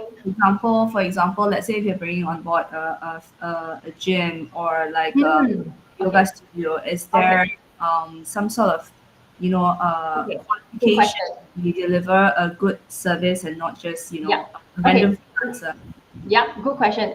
We don't onboard studios and gyms. Actually, FitFemCo ourselves, our main operations, we are basically the provider as well. We onboard directly trainers, freelancers, speakers, counselors, nutritionists. We actually have our own in-house, at least one in-house per specialist to create content, create programs. So all these are ours, you know what I mean? And then all these experts are there to come in to help us deliver this program. So the quality is very consistent, actually. Okay. Yeah. Thank you. Thank you. Thank you so much. Let's go to Eric. Hi, Gina. Thanks for your presentation. I think you did a wonderful pitch. I'm very clear on your idea and I'm very clear on where you are today. I think you are still a fledgling in this market. You are still trying to beat the big boys in this industry, and I know them very well. I just have one question to you, and maybe you might need to ponder a bit to answer this. Is really, what is your scale up strategy? The market opportunity is big. You have a team, you know the market well, and you know it's cutthroat, especially if you're going for cost competitiveness or helping them to reduce costs. But that's not sustainable. I agree. Okay, I have a slide ready for this. Know. So basically, to answer your question on expansion strategy, may I have my slide put up? Is it possible? Okay, I think this whole moving from our human heavy processes to tech is really one of the key factors that will help us expand. First, phase one is obviously building this core platform, okay, of what we already know works, especially with our current operation, what we are doing, how we're managing people, clients, etc., to reduce the whole human heavy process, which will already improve efficiency and obviously cut costs, which means we can give a more competitive rate as well, right? Okay, with this core platform, run ready and up and running, okay, we can easily copy and paste FitFemco, right, to expand. Maybe I open another FitFemco in Hong Kong now, where our clients are at as well, or even in Japan. So where MNCs locate themselves, I would say, okay, with this core functions, okay? But of course, other than core functions, with the platform, the whole idea is to also expand potential revenue streams and scale, not limit to only what we are doing. So with the platform, because we are working with a lot of HRs, MNCs, wellness committee members, health safety officers, right? We can also include things that they are looking for, like corporate insurance, wellness merchandise, or even organized events, intercompany challenges, so many things. Because we hear so many wants from our client, but we have limited resources for now. So I'm really excited and really want to build this platform for that. Yeah. Right. Understand. I think the proof of the pudding is in how you build this platform and the decisions you take to build this. This will determine whether you sustain or you get, wiped out. I agree. Thank you. Thank you so much. And last but not least, we have Zaya here. Let's see the connection. If you have any questions, please go on. Hi, Gina. Congratulations. I have no more questions. I've already heard about your business during mentoring session, and I've already sent to you all questions and also comments. So thanks for your pitch. Go ahead. Thank you, Zaya. Thank you so much. Thank you, Gina. It was very well done. We are going towards the second participant from the second batch. You can log out, and Kenneth will be bringing up Eleanor. Another different, you will see again, innovative idea from a different industry. So I'm really looking forward to it. Okay, Eleanor, can you share your screen with all of us? In the meantime, I will just say hi to all the people in the chat on LinkedIn and also on YouTube. Thank you so much for joining in and for engaging and also asking questions. Please feel free to put your favorites on the chat. We are looking forward to see who is actually rooting for whom. So let's make it very lively. Thank you so much. And let's see, Eleanor, are you ready to share your screen? Are you ready to share? All right. Okay. Can you expand it? I can see your screen share, but can you expand your PowerPoint? Is it your PPT? In my screen is red. Okay, let me just bring it up. Meantime, I will bring the rest into the judges first into the backstage. Okay, so while Andrea and I let's get. Let's try. We lost your screen share again. It always takes some time for the competitors. We are using a software, and it's from our side we can see your whole PPT. All right. So you might want to expand, or you need to share different window. Oh. Yeah, worst case scenario, you can make it bigger with just the percentage on the right corner of if you cannot share different ways. Let's see. Yeah, have you tried to expand it? I'll try again to expand. Okay. I don't know why it's not. Okay. Andrew, shall we bring the others up first while later on then we can bring Eleanor Yeah, we up? can switch to another participant first Okay. before. So next we will bring Ime up first. Okay. So Eleanor, you later we will give you some time for you to sort out the bring other finalists up first. All right. So next, Ime, I see Ime is getting ready. She just got surprised that it's me. All right. So let's get Ime up first. And Ime, can you Give you some breathing time, but just bring up your presentation and then bring up your slides. Sure. Can you hear me well first? Yes, good. Perfect. Do you do something to your mic? No. It sounds so clear today. Okay. All right. Can you expand it? Okay, good. So let me just bring you up first, and I'll bring Andrea back. Let me backstage first. Okay. So Ime, when you later on when you see me popping up means that the time is up. So I'll go to backstage, and when you start, I will turn on the timer. Over Okay, to so you. I can start anytime. Anytime, I will turn on the Okay. timer. All right. All the best. Thank you. Imagine you're traveling in Korea right now. When you try to find something to eat, you realize it's so hard to find good local Korean restaurant on Google because it just returns you KFC as top result. It also requires a Korean phone number for booking. So you just give up searching online, just gonna try your luck on the street. You realize most of the restaurants still rely on Korean only physical menus, either can't be scanned or Google Translate just giving you wrong and inaccurate translation also lacks allergent information. Don't worry, Scan It is here to help and to address all these pressing issues faced by tourists in Korea. In phase 1, we've developed a website to generate a multilingual digital menu for restaurant in the form of QR code. Phase 2, we're developing an app that offers a dining solution for foreigners that include automated and accurate menu translation, detailed allergies and dietary information, and reserve, order, and pay. Beyond dining, Scan Eat enhances the travel experience by recommending nearby attractions after your meal, making it a holistic travel companion. Our business model is taking a 1% commission on each transaction with estimate of 2 million revenue yearly. This huge Korean tourism market size and low ordering automation presents a huge market opportunity for Scan Eat to come in. With 50K funding from the Korean government, support from 2 incubators, and plan to venture into other non-English speaking countries such as Vietnam, we're positioned to capture this untapped market. And we're currently in beta testing our QR code website with 7 popular restaurants in Seoul. Our team is made of talents from top universities in Hong Kong and Singapore, half Korean, half mixed nationalities. With this dynamic and diverse team, we aim to revolutionize your dining experience in Korea and beyond. Thank you. Wow, once again, you have made it within 2 minutes. So let's bring Andrea and the rest of the judges up on stage. Zaya, you can turn on your camera. Eric, yes. All right. Right, perfect. So let's turn it around. We gave first always to the ladies. So let's turn it around and give it now to the gentlemen. Okay. So we will start with Eric first and then we go to the other direction. Well, I totally didn't expect that. I thought there was a queue. And I'm not the first, but Ime, thanks for your presentation. It's very interesting that you mentioned that you focus on the Korea tourism market. There are actually government organizations in Singapore that are promoting, Korea and supporting companies that have that Korean angle here, especially in tourism. I can link you up after this, and in fact, I'm quite close with them.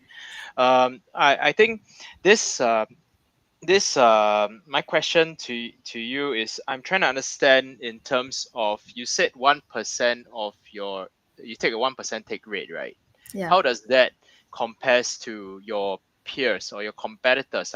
Like, whether you don't need to have the similar one, but as long as they are, it doesn't need to be direct competitors, but indirect competitors. Are you competitive enough? Would restaurants or tourism destinations sign up with you rather than with another platform?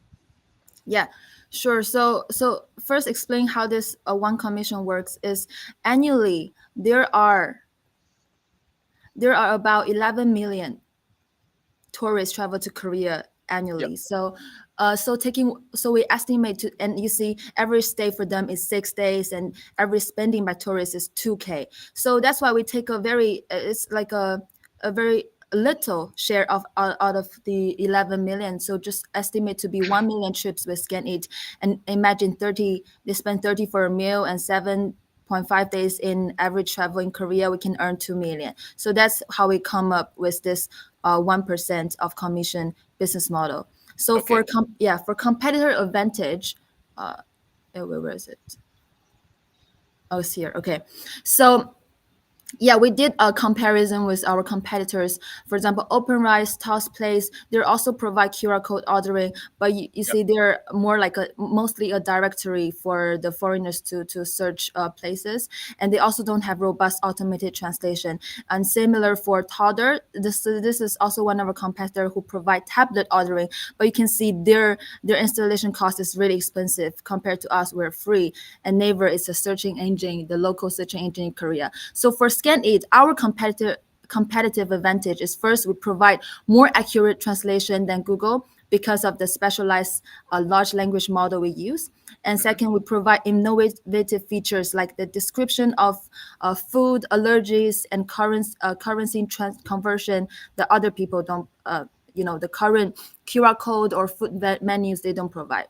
Then we also have Google SEO. So we make the information of good local restaurant available for foreigners by showing on top, because currently it's really not available for foreigners, because all the good local restaurant info are all only on Naver, one of their local website that Korean use, but it's all in Koreans. Most Understand. foreigners don't know that. And most importantly, we have a Korean element in our app, which is we are recommending the good activity to do nearby. It's all designed by real young Koreans, so you can really play like a local if you use Understand. our apps. Yes. Yeah. Before passing on to the next judge, I just leave one comment or suggestion to Sure. email. Okay. You have a very good idea of the pain point. I think then now you need to see whether you can land in terms of finding a financial business model around this to wrap it around, and then you have a business case Oh, I for see. your Yeah, business. Yeah. So do a bit more research and studies on that. I think that will set you on the next path. I got it. Yeah. Thank you so much, Eric, for taking the challenge and going first. I like to do something that is surprising the audience because it keeps them awake while watching us. So thank you so much for being in the game. We will go back to Michelle now. Let's continue. Hi, Yimei. I totally agree with Eric there. The 1% is, based on just sheer volume of tourists doesn't quite make sense at this point. Anyway, beyond that, I would also like to know, what's your plan on customer acquisition? How are you going to acquire new users? Could you allow me to share screen, please? Like pull up my deck.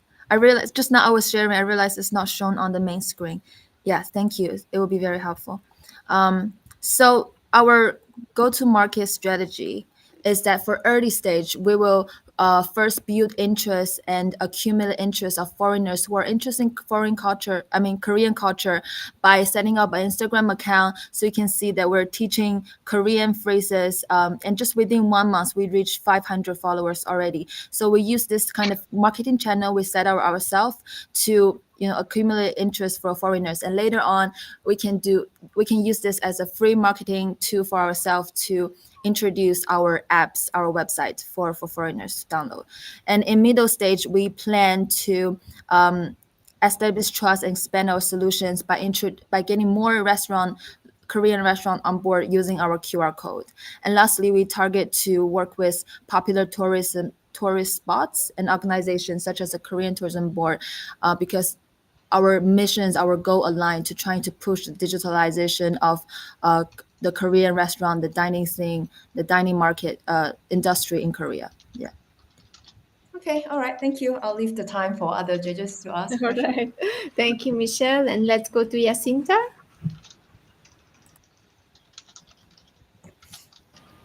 Hi, thank you for your pitch. Yeah, I have the same question with regards to funding. I think because on the back end, I can see that your team is actually one of the biggest team that you have assembled, and that's pretty impressive.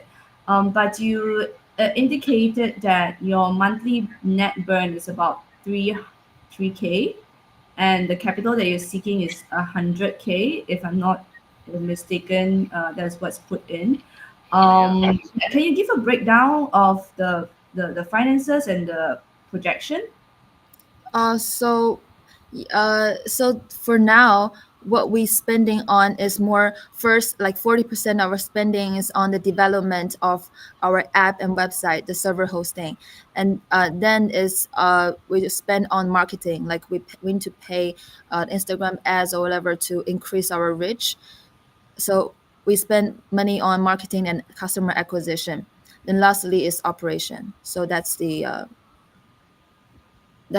estimate. Yeah.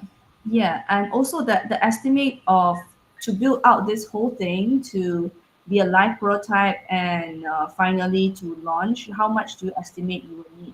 Because I don't think 100k would be sufficient. Enough, right? I think I should put up, yeah, maybe we change it to like a 300k or something. Yeah. Okay, thank you. Thank you. All right, and then Zaya, any takeaway, any feedback or any questions? No, I don't have any questions, but congratulations, Yume, for your pitch. Your pitch is getting better and better, and this time was very clear and very inclusive. And also, I want to ask you, do you have any solutions to get any intellectual property, trademark, or patent, or something else in order to protect your solution, your business idea? Yes. We participate in some incubator before, and one of the judges is like, "Scan, it is a wonderful name. It's so catchy.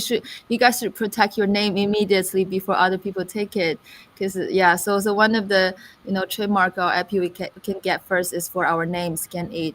Then second thing is more of our translation models, which we use a specialized large language model that specialize in translating Korean food names. So maybe we should get that patented also to keep our competitive advantage. Yeah. Okay, got it. Thanks. Very good. Thank you so much, Yimei, for pitching.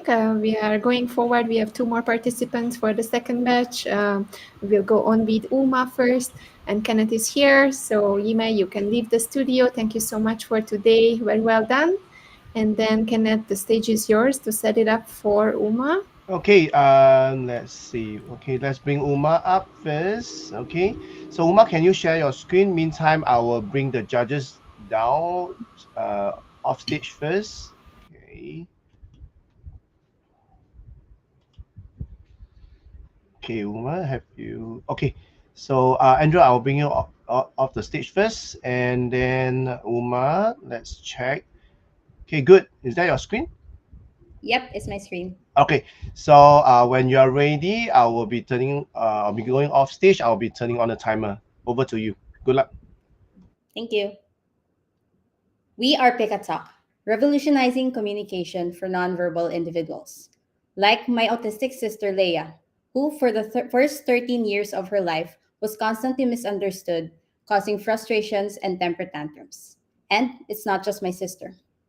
About 20 million children are diagnosed with autism worldwide, and although not all of them are speech impaired, 40% do not speak, while 30% can only utter a few words. But with Pika Talk, they can unlock their voices, connect with the people around them, and have the chance to lead independent lives. Using customizable pictures and text to speech in multiple languages with the support of their parents. Our platform is available on both iOS and Android devices for as low as $55 a year. We also offer packages to foundations who wish to help low income families who have no access to assistive technology.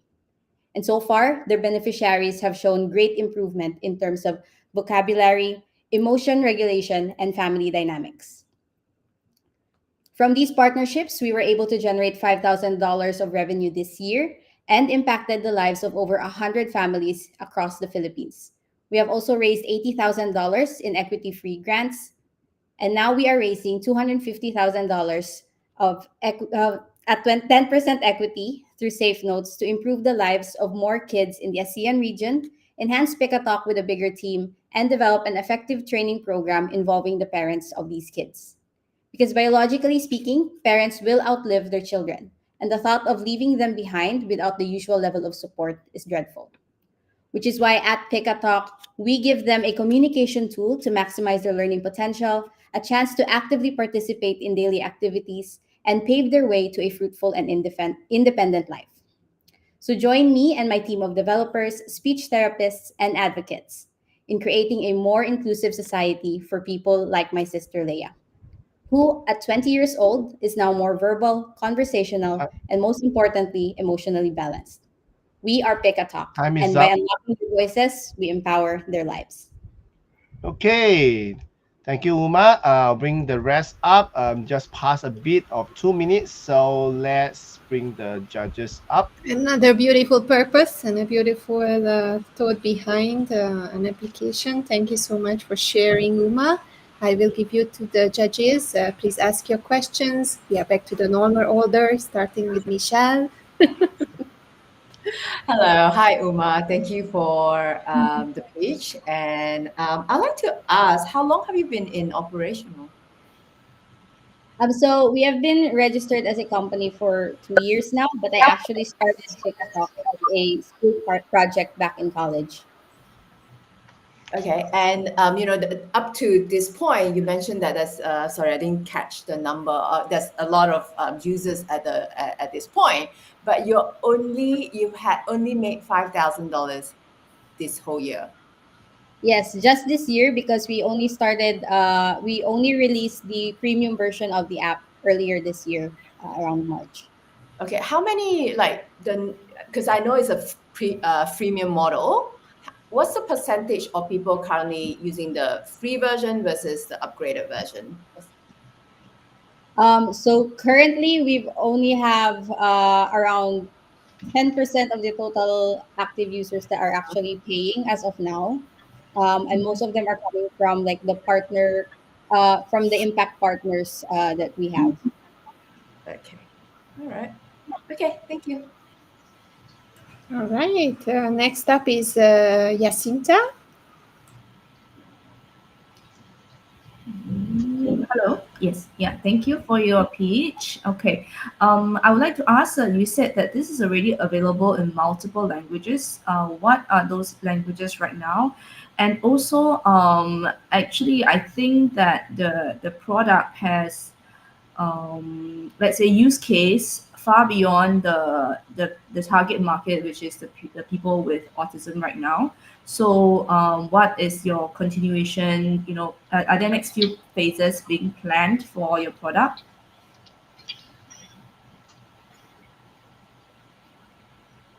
So right now, Pick a Talk is available in both English and Filipino. Included a feature which allows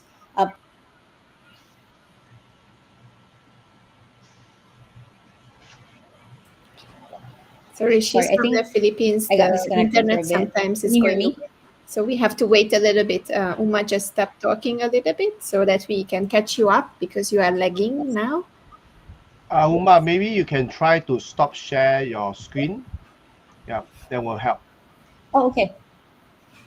Okay. Yeah, you are lagging a little bit, so we want you to. All right, let's try again. Yes, so Pick a Talk is currently available in both English and Filipino, which is Tagalog.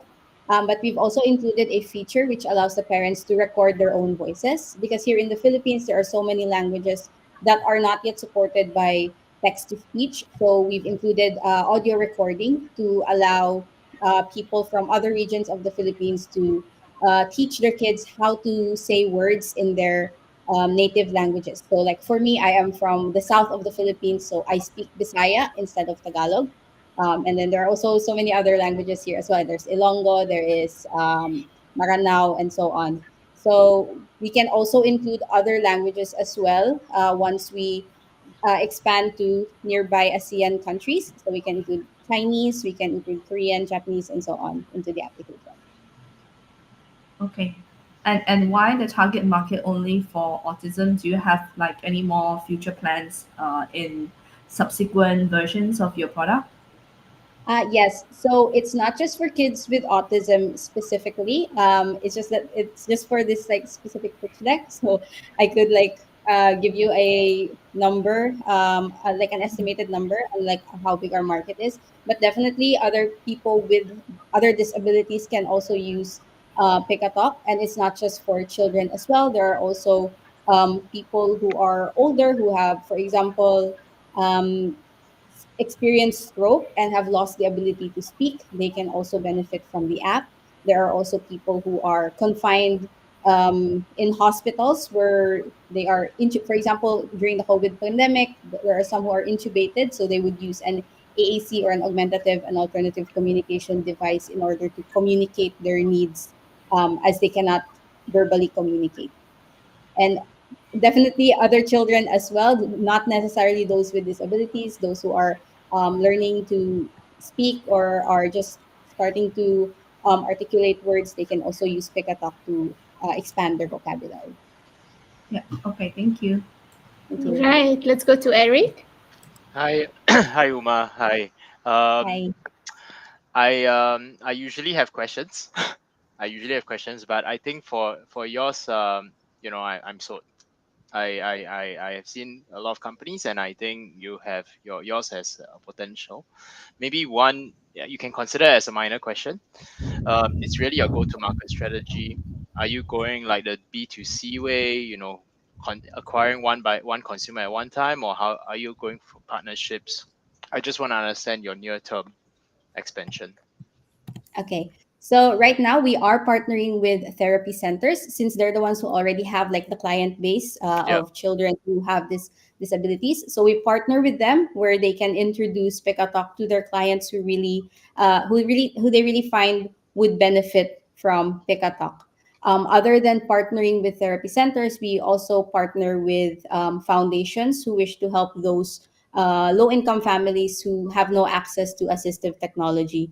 So basically, the foundations would sponsor the devices, sponsor the therapy, and then the subscription to Pick a Talk to these families. Yeah. So that way, we are not just providing it to those who can afford it, but we're making it also inclusive to those who don't have the means. Understand. And so maybe a comment here is that your business model does not just need to be singular. Mhm. It doesn't need to just be a subscription model per se, Okay. because depending on what is the circumstances or the engagement. Because I think what just said, there's multiple applications, and depending on the situation, if you have a solution and they need it, there should be a way that you can possibly earn from it as well. So don't be so singular in thinking that it's just a subscription model. Just sharing. Okay. Thank you so much, Eric. We'll definitely look into that. Thank Yeah. you. Thank you so much for all the judges. I think Zaya had a little bit of connection problems, so I think Uma, we are done here. Thank you so much for pitching, and good luck for all of you who have already done their presentation. We are bringing up Leah Eleanor last. Let's see. I give the mic to Kenneth to bring her up, and let's see the technical difficulty if it has been solved. Yeah, now I can see Eleanor. Let's bring Eleanor up, and then meantime, I will bring the judges to the backstage. Let me. Okay. Uma, thank you very much. So you can log out now. Thank you. Bye.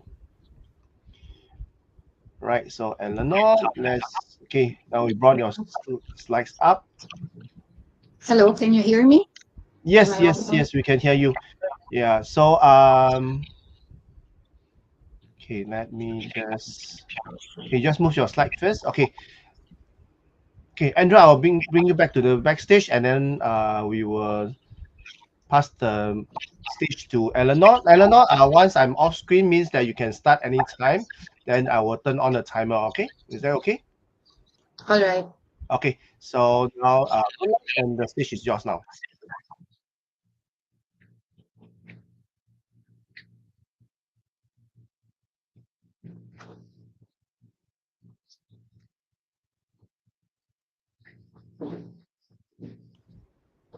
Eleanor, everything good? Yes. I'm Okay, ready. you're ready? Okay, so you can start now. I will turn on the timer. Once you see me pop up again, means that the time is up. All right, over to you. All right. We are Litos Manufacturing, and we would like to share how our innovative approach has been reshaping the minerals industry in the Philippines. Did you know that Litos in Greek means stone? But not just any other stone. Our zeolite is a miracle rock that naturally absorbs toxins like heavy metals, airborne pollutants, and radioactive materials. For millions of years ago, from volcanic ashes, these minerals were discovered by my father Elias in his barren land, and is now the foundation of Litos manufacturing sustainable solution for climate technology. Today, local minerals rely on chemical solutions for pollution control. These are not only costly, but also damaging our environment. And with the supply chain problems arising, a more sustainable, affordable solution is essential. Lito's natural zeolite offers a sustainable way to contract or combat pollution. With unique properties to absorb and safely capture toxins, zeolite is ideal for water, air, and soil purification, providing a local, eco-friendly, and practical alternative to harmful chemicals. Litos has made significant impacts in multiple sectors. In animal health, we treated 120 metric tons of feeds from mycotoxins, and in aquaculture, around 500 hectares were treated from ammonia preventing fish kill. Our impact is tangible, measurable, and transformative. Our business model revolves around the supply and selling of these tailored zeolite minerals using multiple pricing models. The market size for our solution is about $12 billion, focusing on pollution control and climate technology. We seek $1 million of investment to scale our operations and advance our R&D. Our team includes experts in clay nanotechnology, by yours truly, and minerals processing. With our research advisory board, we're driving Litos towards sustainable and impactful innovation. At Litos Manufacturing, we build a future where industries thrive, communities prosper, and the planet is protected, one small natural solution at a time. Thank you. Wow, wow. You okay? Let me bring up Andrea and the rest of the judges. You know why I wow, Andrea? Yes, that's like amazing, Eleanor. Like from Thursday to Saturday, it's like yeah, beautiful. In So just well in two done. days, right? In just Thank in you two so much, days. Samuel, also because Samuel was mentoring Eleanor through all the slides and was helping her to make it more visible, more logical. And then you followed the advice, you rewrote the whole thing. Beautifully done, Eleanor. Really, really. So I will give the judges now the stage to ask your questions, starting with Michelle. Please go on. Oh, hi, Eleanor. This is the first time I heard of this mineral, actually. I have no idea about it before. So what sort of industry would have used for it? I did hear, sustainability and how it's going to help with different things, but who would actually have the actual use case? Well, what we're doing here in the Philippines is that we're trying to see industries to use this minerals that we have. So what we have is currently is in aquaculture. They use this to absorb ammonia, and then it will prevent fish kill. And then also in animal feeds, because they have mycotoxins in their feeds, we were able to supply these minerals so that they will absorb the toxins or the mycotoxins and use it as a detoxifying agent from animals that eats this corn that has toxins in it. We also supply to wastewater because it absorbs heavy metals also as well, and also some impurities from the air inside factories like plastic manufacturing ones. They use our minerals inside their process manufacturing areas. All right. So these are your actual customers right now. Yes, they were since we started in 2020, and we were able to escalate from B2B to right now we're trying to go to B2G, government, and also to foundations because we're trying to move sustainability projects to them as well.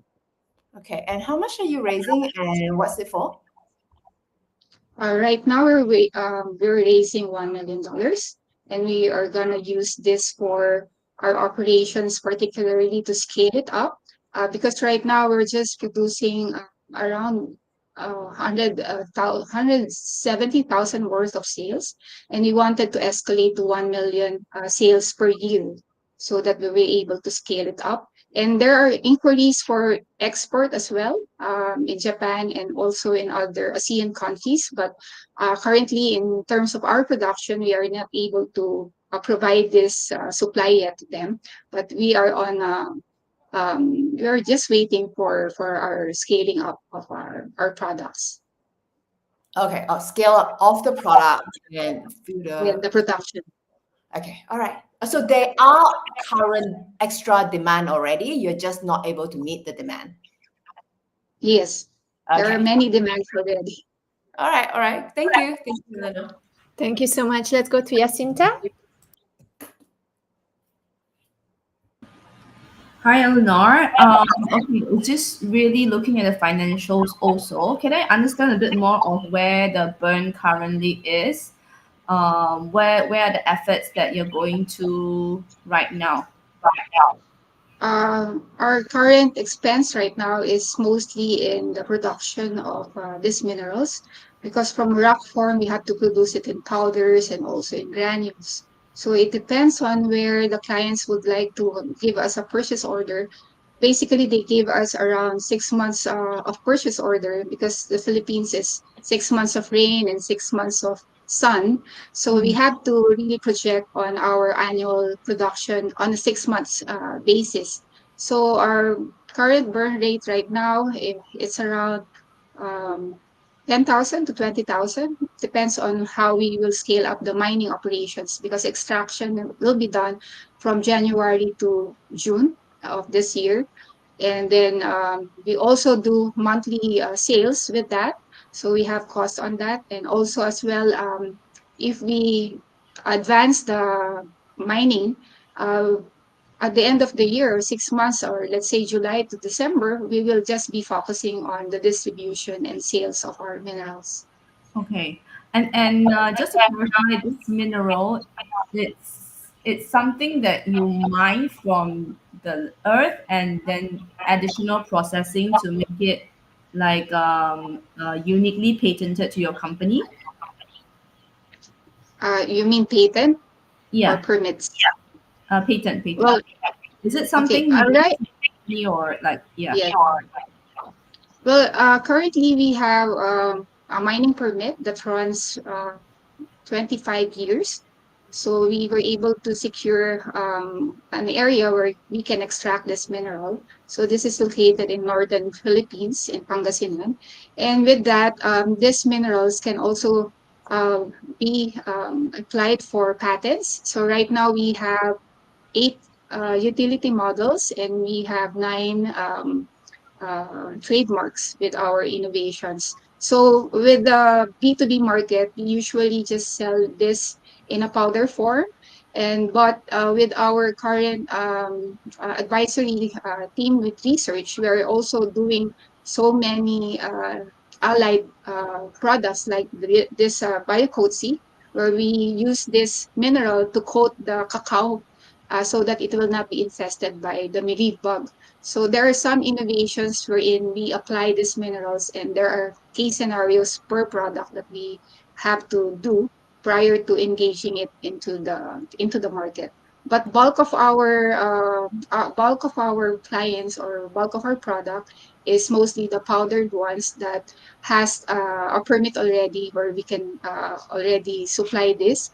We have a permit with the Bureau of Animal Feeds, animal industry rather, and we are able to supply to veterinary companies and also animal feeds manufacturer, because we have that permit already. Okay, and one last question. With the mining of all these minerals, is there a assessment of how much, let's say, in terms of sustainability or being a green company, is there a weightage of how much you are costing the earth versus the value that you guys are delivering? Well, actually, we have a geologic reserve before we have to go to operations. So the area that what we have in Pangasinan, or in northern Luzon of the Philippines, is about 18 million metric tons. So that's how many these minerals are present in our country. not all the countries in ASEAN has this. Most of the countries that has volcanic areas, those are the countries that has this kind of minerals. But it depends on a per country what quality or what type of minerals they have in terms of quality, because it varies per region or per country. So in terms of the permits, we have that already in place. We also have the capacity to do this because I'm trying to go into a contract mining scheme with other contractors in mining so that they will do the mining for me, and also doing contract milling or manufacturing at the moment because I cannot scale up with the current that I'm doing in my operations. So I'm trying to say contracts and also tolling or toll manufacturers to work with me, which had been the case for 3 years already. Okay. Okay. Thank you. Okay, let's go to Eric. Hi, Eleanor. Thanks for your presentation. I think my first question is more of a clarifying question. In your slides, your revenue is 700K or is it 400K? There's a slide that says Okay. 706, if I'm not wrong. Yes, 700K. here. Yeah. Yeah. Is that 3 years of revenue, that's 700K, or per year you're already generating 700K? No, this is already 3 years of revenue. We started during the pandemic, so at that year in 2020, we haven't had too much sales for that. Got it. We were just able to get some clients onboarded, and then we stepped up in 2021 up to present with 700,000 USD in revenue. So what's your annual run rate Uh, in burn going rate monthly is around monthly burn rate is about 10 to 15 or less than 20,000 Sure. dollars per month. Sure. I think you clarified that just now in the previous question. What about your revenue? What's your yearly expected revenue on a yearly basis? Yearly basis revenue would be because we're right now are less than 200,000 in revenue per year. So pretty much you're at break even at this moment. Yeah, almost. Because we're trying to see if we could get into more innovative products to scale up our revenue with more innovative products in the So can I market. ask, so can I ask on your use of proceeds? Like you are raising $1 million. You have a slide on that. I believe. Yeah. So mostly is on manufacturing. I mean, building up your operations, and 20% is on R&D to build into further products, and then national scale. What's the last one? 20%. What's the last 20%? To expand impact, we wanted to engage in export as well. So there will be some cost look into that because of the permits that for export that will entail from us to be submitted to some industries or some agencies. Okay, and I mean, without going into the details, I just one comment. I think just raising 1 million and you're able to bring your revenue up by 5x. I'm not sure how long the time period. That's pretty interesting. If you could, I mean, if you could, elaborate more. I mean, maybe not at this call or in this competition. Definitely, it is something that you have an interesting business plan. Yeah, all right. Say for this year or on a yearly basis, we get to sell or have a sale of about 200,000 per year. We wanted to do an annual of $1 million dollars. This will just be let's say if we are supplying 100 tons of this mineral, we will just scale up our production to 500 metric tons per month, so that we will be able to increase our revenue to 5x. Yeah, so not many startups that I've seen is so capital efficient, whereby they can in a sense pay back make this equivalent revenue based from the amount of funding that they raise. Usually it's a subset of that, and it take a while to creep up into that. So this is some sort of a difference, just to comment. Okay. But we'll try to see, because we are a multiple sector company, or our products can be used in multiple sectors. Yeah, I agree. So we wanted to do a scale up on other industries as well, like this. Yeah. So we have so many target markets.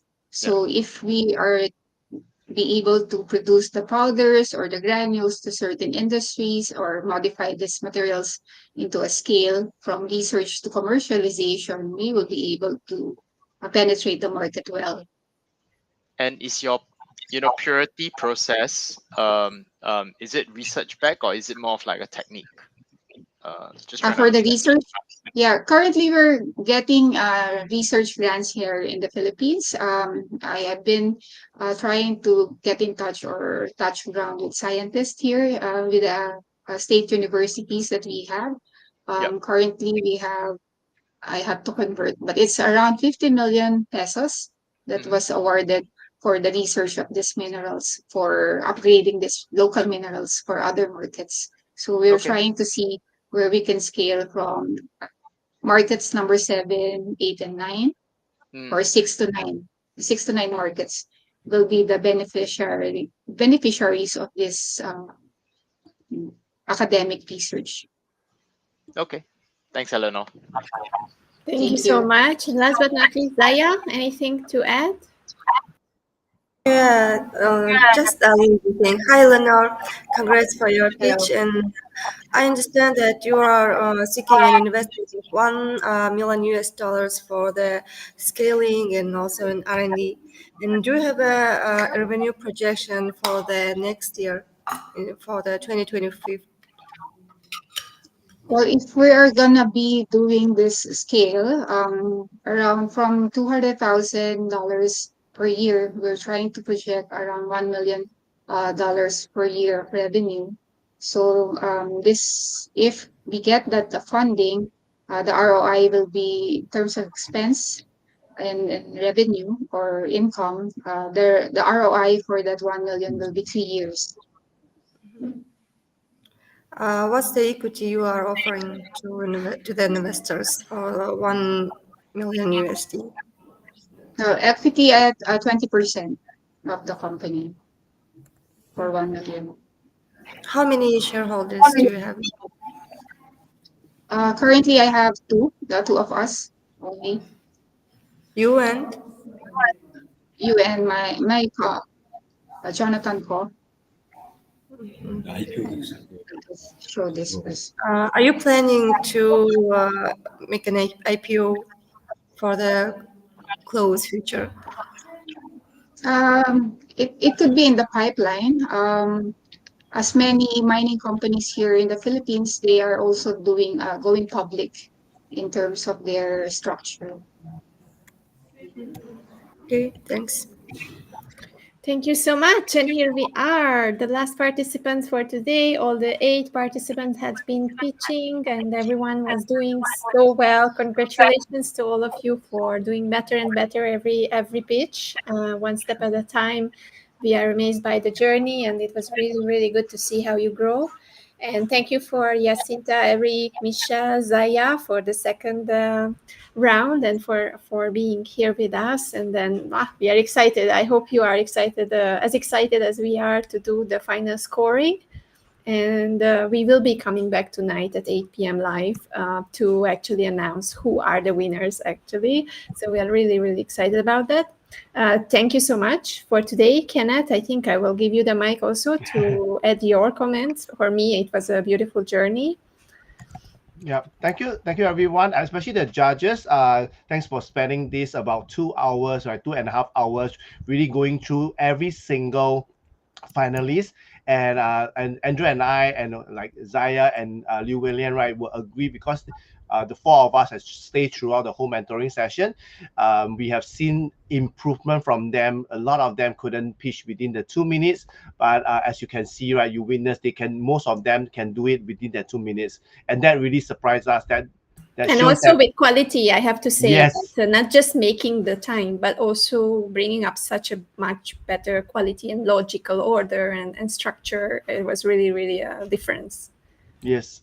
And last but not least, also thanks to all the finalists and also our audience for watching. So thank you, judges. Don't forget to go into the scoring card, scoring sheet, and give us your score at the end of the day. Please let me know once you have finished your score, you have your final score, so that we can tabulate it, and we will be announcing it at 8 p.m.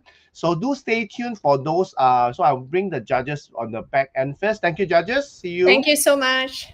And thank you all the mentors also. We haven't mentioned them, but we had amazing mentors. We mentioned them only at the beginning of the live stream, who were with us. And it's I have to explain that it's a lot of work to show up. We almost had mentoring every single week in late night, so it's taken away from the family.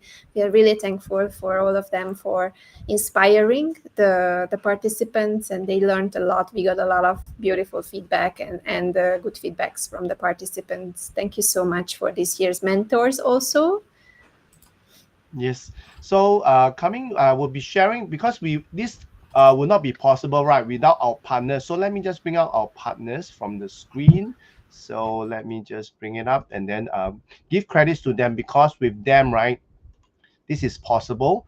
If not, okay, let me just, okay. So we would like to give credits to all these companies, all our partners, especially Socrato, Asia Innovate Hub, Ampli, Swan, and then Innovan, Women's Change Maker, Women of Global Change, Mom Boss Academy, All Star Women, Web3 Web, Proto Science, Cecile, Women in Blockchain Alliance, The Final Pitch, the new channel, and E27 for supporting us, and not forgetting our mentors, our judges, our friends, and also our ambassador that we couldn't feature them over here. And last but not least, also thanks to my co-founder Andrea for coming on board on this this journey with me, right? Yeah, it has been an amazing journey, and I also have to add that this year I really relied heavily on Kenneth, because luckily my company is picking up, and I had a lot of jobs coming up. Someone is starting renovations. Sorry for the back noise, but yeah, it has been an amazing, challenging year for me, and Kenneth was holding the fort, and I think we also try to make you understand, all of you founders, female founders, that if you have a partner who is supporting you and who is there, you can really do amazing things together, and keep complementing each other, keep on supporting each other throughout this journey. It will be always challenging. So thank you so much for Kenneth also for putting this year together. And I know he also started a new journey of being a coach and teaching and mentoring full day. So it's really, really nice that we could have this competition this year in this quality. It's all thanks to him.